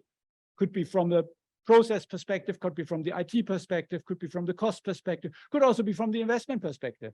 So it's not, so to answer your question, it's not completely usual to transfer investment risks. In some countries, it is possible to do that, proper co-insurance, not modified co-insurance as we call it. But most companies, at least have in Germany, have often then resorted to practically selling this block of business in its entirety. And by that, of course, also transferring the investment risk over to another company. Did it answer your question in some form or fashion? In some form, yeah. But Okay. I think it's deeper, actually. Okay, so, and I know it's maybe it arises just right now because of this selling. Maybe selling is a different story, but during today's day, maybe not now, maybe later, can we discuss or explain, because we also need some more understanding about special purpose vehicles. What is this practice? What is this thing doing? What is that? That's something for Karel, who sits on the Bermudan board, or Special purpose vehicles. Yes, I think that is, we were already with the question and the answer on our way to Bermuda. But it is so that for very large risk, natural catastrophe risk, for instance, we have this technique of securitization, whereby the risk is spread to the capital market, thereby creating a larger pool, which is good because that's insurance is all about. And what happens in the insurance industry in Bermuda is specialized in that. They create special purpose vehicles which take over particular types of risks, and the risk is transferred to these special purpose vehicles. That is one element of dealing with reinsurance, spreading it further to these sidecars, they call them. Another technique is that they issue securities, insurance-linked securities, which take over, which they spread the risk to the capital market. So these are two techniques that are being used. Bermuda is doing that. Ireland is also doing that. Very, very specialized and very sophisticated. And that is very important because it is the only way in which we are going to deal with the increase in natural catastrophe risk because of the increased frequency and severity of these catastrophes. Some reinsurers are already walking out of this territory because they can no longer cope with that. So we must find mechanisms to further spread the risks using these techniques of special purpose vehicles, which are heavily regulated under Solvency II, because we want to make sure that the risk is transferred, and this insurance-linked securities. And on the other issue about the cell, which Wolfgang elaborated on that, we organized a seminar at University in Frankfurt dealing specifically with these transfer of books of life portfolios. And I will give you the reference to that because we have a little report that appeared from that. It's a technique that's used very much in the UK. In continental Europe, it's still in its infancy, but again, it was led very much by rising interest rates, whereby, declining interest rates, whereby the companies were selling their books with high level interest rate guarantees in order to de-risk their balance sheets. And that's called funded reinsurance. But I'll give you a reference to that report. Thank you. Thank you very much. I tried to summarize my recommendations, and it's deliberately called recommendation for executives, not for actuaries. For actuaries, it would look very, very, very different. So particularly for executives or for company management or for the regulator. So how to implement Solvency II or how to deal with Solvency II. And the first thing I would say is you have to know Solvency II.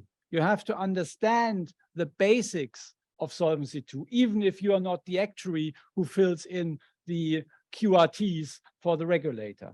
So a couple of perhaps key points that are, in my opinion, absolutely necessary for every executive to understand. And we've been talking about that briefly with from Karel's side, but I probably want to spend a little bit more time on this page of the market value balance sheet, because this is so fundamental. This is so fundamental. And just to be clear, you are calculating based on your current accounting balance sheet for every asset and every liability that's on the accounting balance sheet, and perhaps even for assets and liabilities that are not on the accounting balance sheet, depending on how they are structured, your accounting balance sheet is structured. You look at each different thing and look, what is the value of this? What is the fair value of it? What is the proper value of it? And if you, for example, you have some outstanding premiums and you only get them in a year's time, then, as Karel mentioned, you would discount them 1 year back, which, as we had it in Europe with negative interest rate, could actually increase the outstanding premium. But generally, it would reduce, would result in a reduction. And you would do that for all the assets and all the liabilities. And particularly, the challenge is, of course, for the insurance liabilities, where there is very little liquid market that you could check it with. For most of your assets that are traded, you have a market value that you can get directly from the stock market, and you have daily reporting, and that is relatively easy. Then there are some illiquid assets where you might need to think about, like property, to have regular valuation reports by an independent evaluator of this property. How much rent do you get? What is the market situation? What would be a proper value, a market value of this property? There are private investments. There are perhaps mortgage loans for which you have no market value. And all of these things would have to be calculated following the same idea of marking it to market, or finding a fair value that best approximates a potential trade between unrelated third parties. But then, and that's more a thing for the actuaries, indeed, where the technical provisions come in, and you have to do practically the same thing. You would look at what are the expected future cash flows, how much claims do you expect to pay out? You would discount them and then add a risk margin. And for most liabilities, this might be relatively simple, because you would apply perhaps a certain expected loss ratio on the property cash flow and a certain development pattern. So you have certain cash flows that come out over the next few years. But on the life side, which I understand you don't have much in Georgia, be happy about it for the moment, there can be optionality, there can be path-dependent cash flows. So dependent on whether the interest rate remains zero or the interest rates goes up, you could have different payouts, and you would have to calculate that as well, which often is then quite makes it very difficult.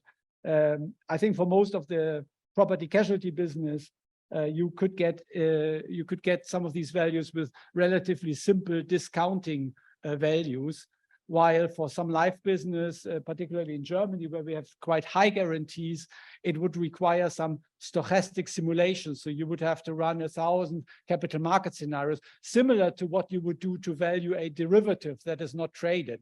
Similar to assets, complicated assets, you would have to do the same thing on the liability side.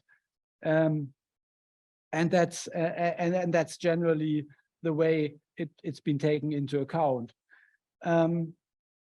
So this market value balance sheet, it looks like a lot of effort, and it actually is. I mean, this is a lot of effort.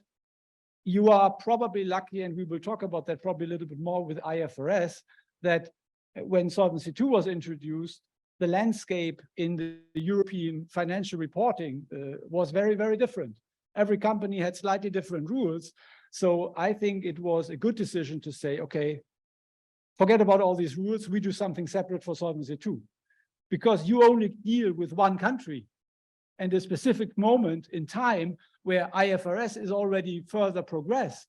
You might have the ability to link it closer to the IFRS where it's appropriate in order to make it easier for companies. Because honestly, ideally, if IFRS in its full beauty would have been introduced already before Solvency II came into place, perhaps the path there would have also been to say, okay, which of the IFRS things actually make sense also for Solvency II, and then we perhaps just have to change a few things, a few very discrete things, and not to have the same calculation all over again, and an entirely different system. But you are very lucky in a position where some of the IFRS development has been further progressed. So perhaps you can take a slightly different approach here, rather than doing it everything from ground up as it was done in Europe. This 6%, this is a tentative number, right? For the cost of capital. This is a what? 6%. It's a tentative number. It's just a symbolic number, or it is an exact number for any case. Exact number. Exact number. So then where it comes from? Please. No, it actually comes from the Swiss solvency test, where they use 6%. And that's being debated now. And as part of the Solvency II review, the question is how we are going to change that, because the risk margin in its formula and with the 6%, which was taking account of the interest rates around that period, that needs to be changed. So we are probably moving towards 4%. And even in the formula, there will be some changes because this is the fat that the supervisors wanted to keep in the system, and the industry wants to take a lot of the fat away. We're talking about hundreds of billions of euros that would be released if you reduce the risk margin. That is also the topic of a discussion. I didn't mention that, but the UK, which has left the European Union, is also doing its own Solvency II review. And as part of the Solvency II review, they will reduce the risk margin very seriously.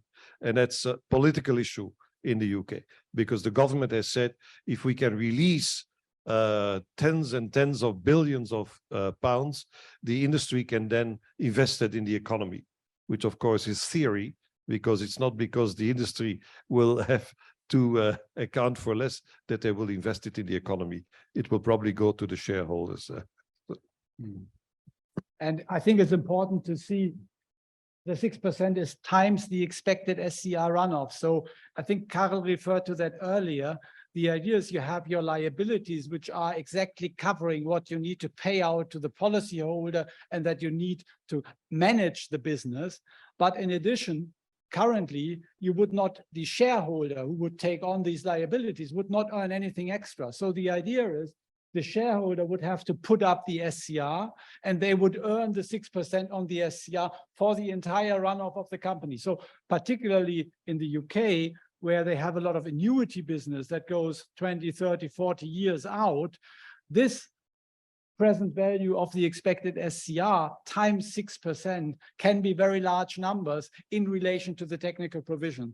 For most companies, you know, if it's like a 2-year runoff, and you have like perhaps an SCR that is 20% of the premium income of the premium, you know, then it can be a quite low number. We're talking probably about more like 5, 6, 7% or something. But for some of the long-term liabilities, or for liabilities where you have a quite high SCR, this number can be quite high relative to the pure best estimate liability, to the pure money that you need to pay out for the clients and to manage the business. Now you have your balance sheet, your consistent market value balance sheet, and you are already quite happy. But what you haven't got is any SCR number, right? what you got with a market value balance sheet is your own funds, because that is the available capital, the basic own funds. Is it here somewhere? Yeah, here, basic own funds. So the excess of assets over liabilities. That is what you have from the market value balance sheet. But you have got no SCR number. And what you need to do then is to practically, in one case, apply the standard formula and calculate the standard formula SCR requirement. And it's practically stress or scenario test or sometimes factor based. And we can go a little bit more into the details.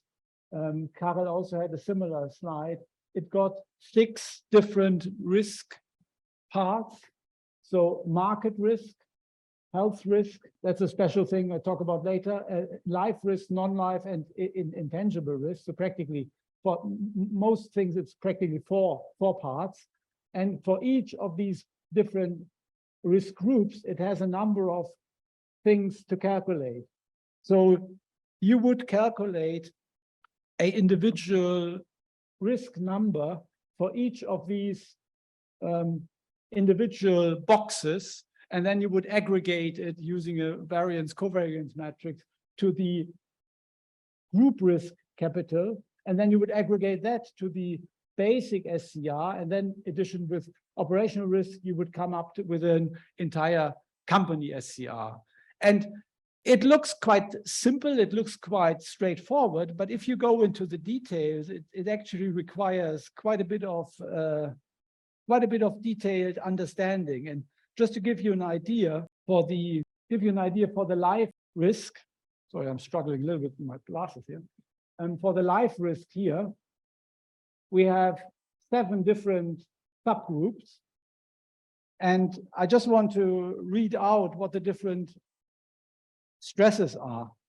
For the mortality risk, for example, it's a 15% increase in mortality, permanent and instantaneous.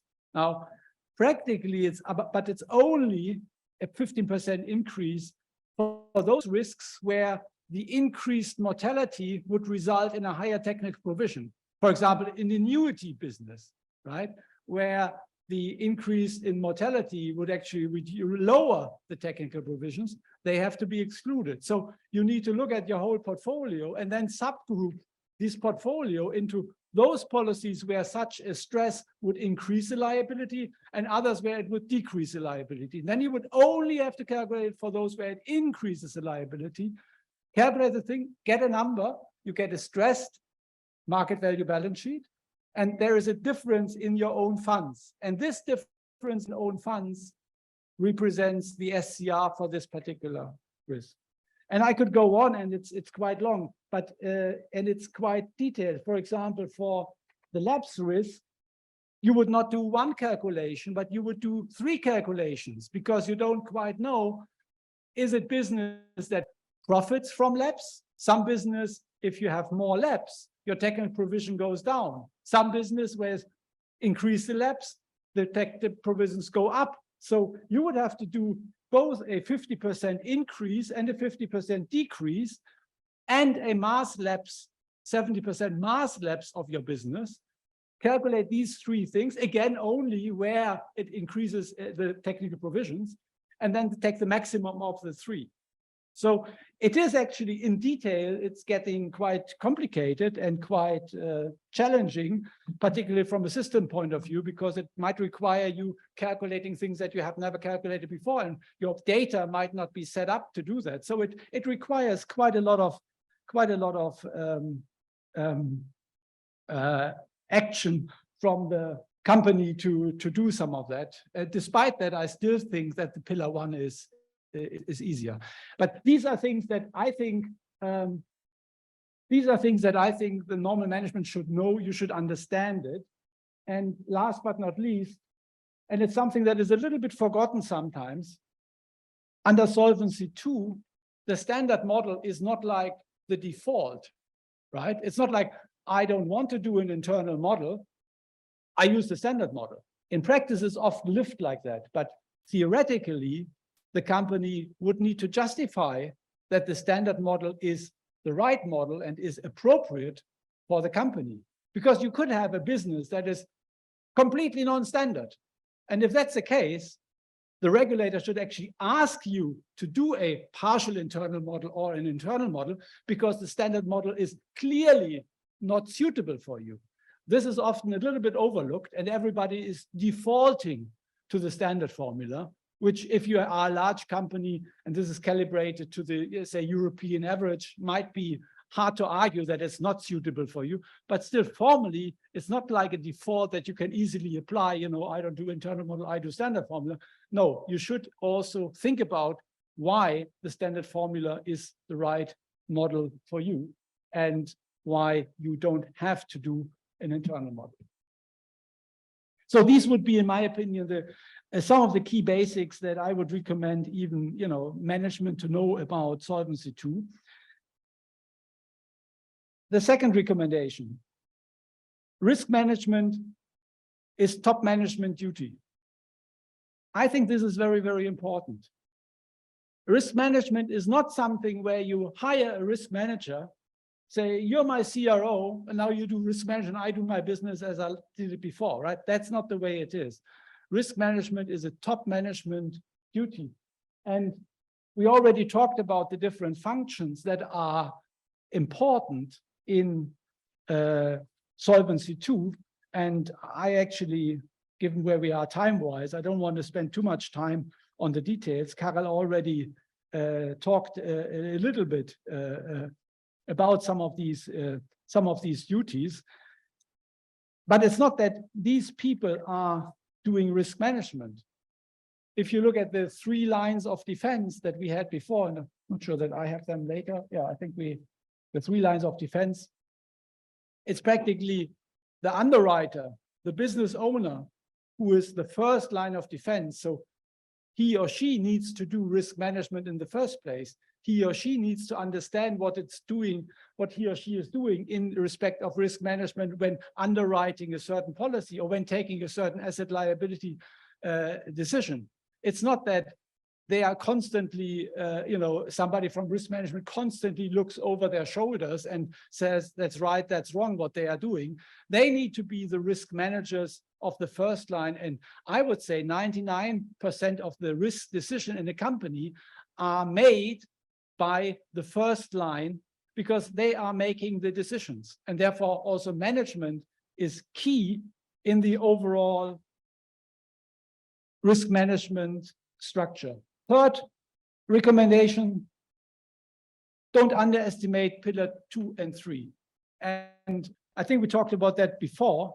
Pillar 2 and 3 are more onerous than they look. And we talked about the 3 pillars before, particularly on the risk management policies that are generally required. It's important to keep in mind what they are. And I would ask yourself, as a company executive or as a supervisor supervising some companies here in this market, how many of these policies do you already have in a written format that everybody agreed to adhere to in your company? And, you know, we don't need to discuss that here, but keep it in mind. Underwriting and reserving. How do you do underwriting and reserving in your company? What are the underwriting guidelines? Asset liability management. We talked about that before. It's good to have a framework for that.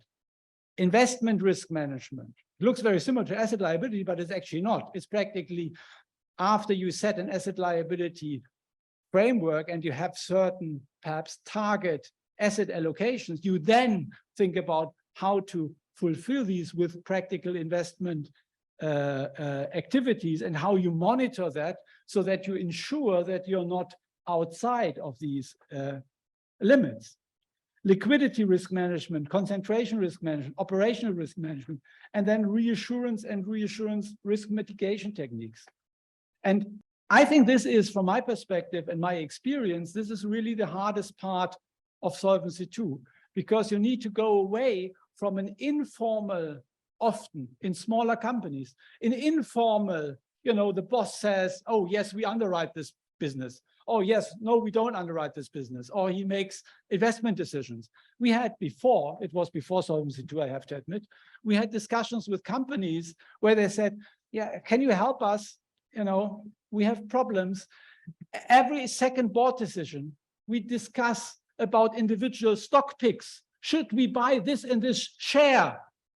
And I said, and why are you doing that? Yeah, the investment guy brings it up. And it was at the time when, you know, taking investment decisions for your private portfolio was quite trendy in Germany. So they discussed, oh no, I've read something good about this company, or I've read something bad. So in the board discussions, they were discussing which individual stock to pick. And I said, sorry, but have you got an asset liability management? You know, have you agreed on? No. Have you an investment management? Does the investment manager knows what he is supposed to do, and, you know, in which limits he should act? No. Okay, that's the problem. You know, if you don't have that, they bring everything back to the board meeting, and in the board meeting you discuss crazy decisions. Of course, you should discuss very strategic investment decisions in the board. Of course, you should discuss whether or not to take on this or this particular underwriting risk if it is of a very significant nature that it justifies that it goes up to a board and is not in the limits of a, you know, underwriter somewhere to take this decision. No question about that, but it needs to be sensible and it needs to be proportionate to the overall risk of the company. And therefore, to codify the activities of a company in these policies and then bring everybody to adhere to that is quite crucial. And without that, the second line and the third line cannot check whether what the first line does makes sense or not. I mean, if you don't have an underwriting guideline, how should the second line, the risk management, say, okay, yes, it's sensible, it looks sensible? I mean, you need to have these codified procedures and policies.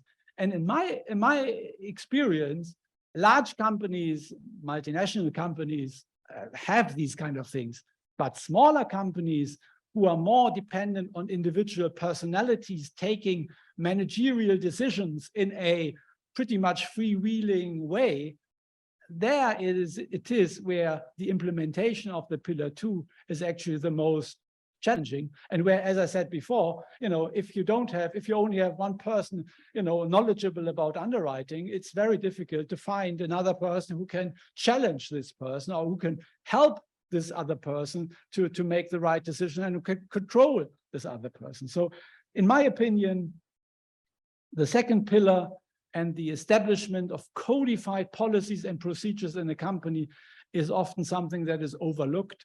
And compared to Pillar 1 calculations, often the more challenging part. So it's good if you start with that early. It's good if you start with that early. Of course. Sorry for the interruption. No, but, pleasure. It is an important component. These documents are important component. First question is very funny one, but it sounds funny, but it is not. Which document from this is the shortest one in your practice? I think it depends on the company. If you're a one-line risk underwriter, right, who only does, I don't know, I'm not making that up, animal insurance, you know, then perhaps the underwriting and reserving policy can be very short. But if you underwrite 20 lines of business in small, medium, private, large companies, then probably the underwriting and reserving manual is a little bit more comprehensive. So I think it's all depends very much on the company and the way. Some companies take a very sophisticated investment approach. In their case, probably the investment policy needs to be very extensive because it talks about a lot of things. Some companies say, okay, we just invest in government bonds and we match the liability. Then this asset liability management, investment management can be very short. It really depends on what the company does and how the company operates. It's very difficult to say. Okay, so this is the answer I was expecting. So the another one is about I understand that it is very hard and almost impossible to write all these documents, all these, policies from scratch. Yes. I suppose there are some sort of templates or, I mean, bullet points or things like that, which should be considered, which should be expanded depending on the nature, scale, and complexity of the business, etc., things like that. So is there any specific source which can be used to create all these documents? Or you should just search around, communicate, and find the drafts and adjust it for your business? I have no understanding that there is a central depository of these kind of things. So I don't have a website for you to go to. I think if you look at the CRO forum website, there might be some areas where they talk about these things and you can deduct a little bit like that. But no, I was a consultant before, so I would always ask your friendly consultant. But I would always say ask a friendly consultant. But I don't know whether there are some areas. But perhaps Karel can help. I very much understand your question coming from a supervisory angle. How far do I have to go into checking that exists? I would say that this is a good application of the principle-based approach. And as Wolfgang rightly said, on one page, you can write a lot of crap, but also a lot of good things. And I think that it is a responsibility of the board. And you as a supervisor, if you get and you ask for these policies and you believe they're not sufficiently detailed considering the complexity of the business to which you referred, you can ask for more. But I would very much hesitate to suggest to you to formalize it, because it really is each company's duty to do as good as it can. And so to my knowledge, there are no templates available on this in this area. But don't introduce them.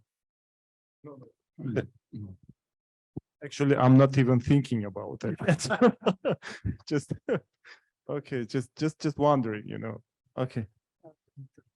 Just one, I want to clarify one issue, if I understand correctly. As I understand, the risk management policies prescribed, it should have anyone, notwithstanding it's big or small, but in different extent. Sorry, say again. Am I correct? Yes, it's required for everyone, despite it big company or small company, but on the principle of proportionality, it will be in different extent. Yes. Mhm. Sorry. Yes. Okay. Yeah. I mean, it is pretty. I mean, to some extent, it's pretty obvious, right? I mean, when we as a consultant came in, sometimes they say, okay, review our this and this area. I say, okay, where are your written documents? They say, oh, we don't have written documents. Okay, so if we don't have written documents, there is no review. No documents, no review. What shall we review? Shall we, look at the brains of the people? No, that's not possible. So the same thing, if the second pillar, guy or second line of defense guy is supposed to give an opinion about the underwriting policy of the company, well, there needs to be one. Otherwise, he can't give an opinion, right? I mean, it sounds, obvious, but in many cases, it is a new thing. Yeah. Thank you. Thank you. Thank you, Mr. Ram. Okay. The fourth aspect is, I think, also very important and from a practical point of view, I think very useful. Some of these models that we are talking about are very, very complex. We talked about the market value balance sheet and so on and so forth. So companies who have introduced Solvency II or more advanced risk-based capital measures have also often used it and tried to, shall I say, translate it into more practical aspects by using stress testing and scenario techniques. And I would highly recommend every one of you to use stress testing and scenario techniques in your daily work, in your planning process, so that some of these aspects become an integral part of what you're doing. And what I'm talking about, and there's a very good paper from the CRO forum that I was referring to before, is the following. I'm trying to stand.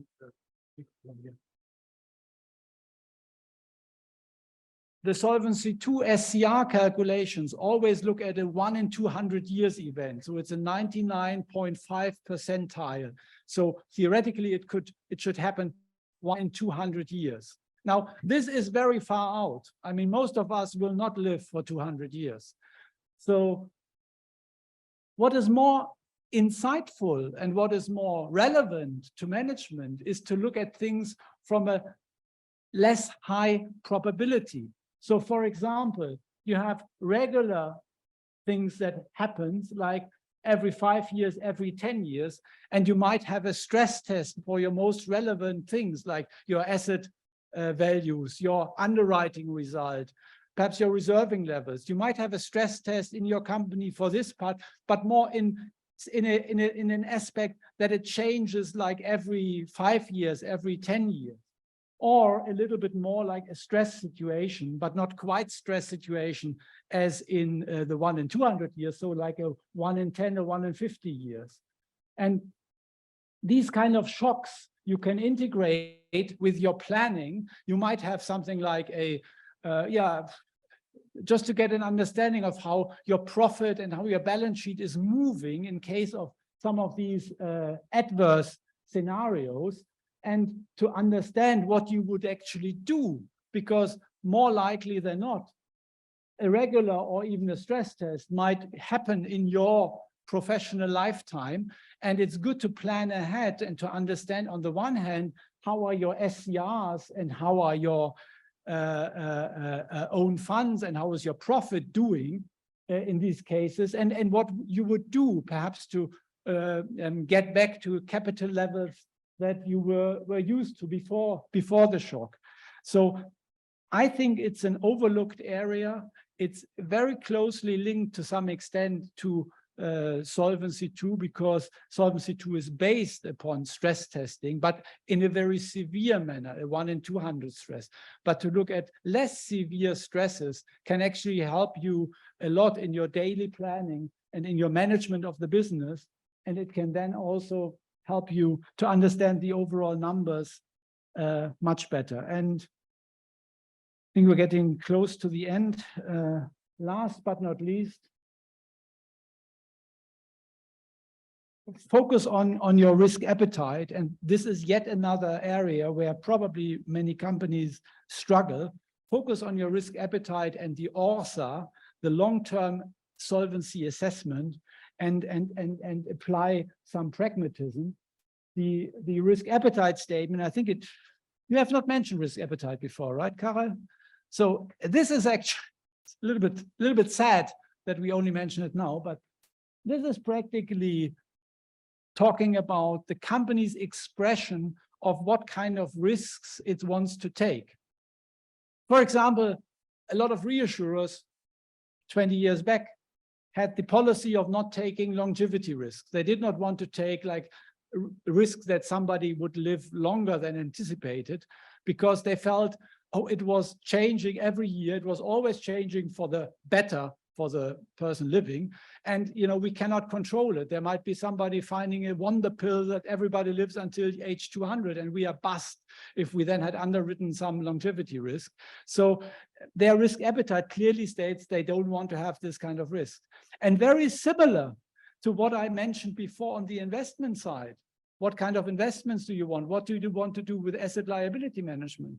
It's very similar to have a risk appetite statement that practically tells you, or that the company agrees, what kind of risks it wants to underwrite and what kind of company the company wants to be. And this also here, again, excellent paper from the CRO forum about the topic that I can highly recommend everybody reading.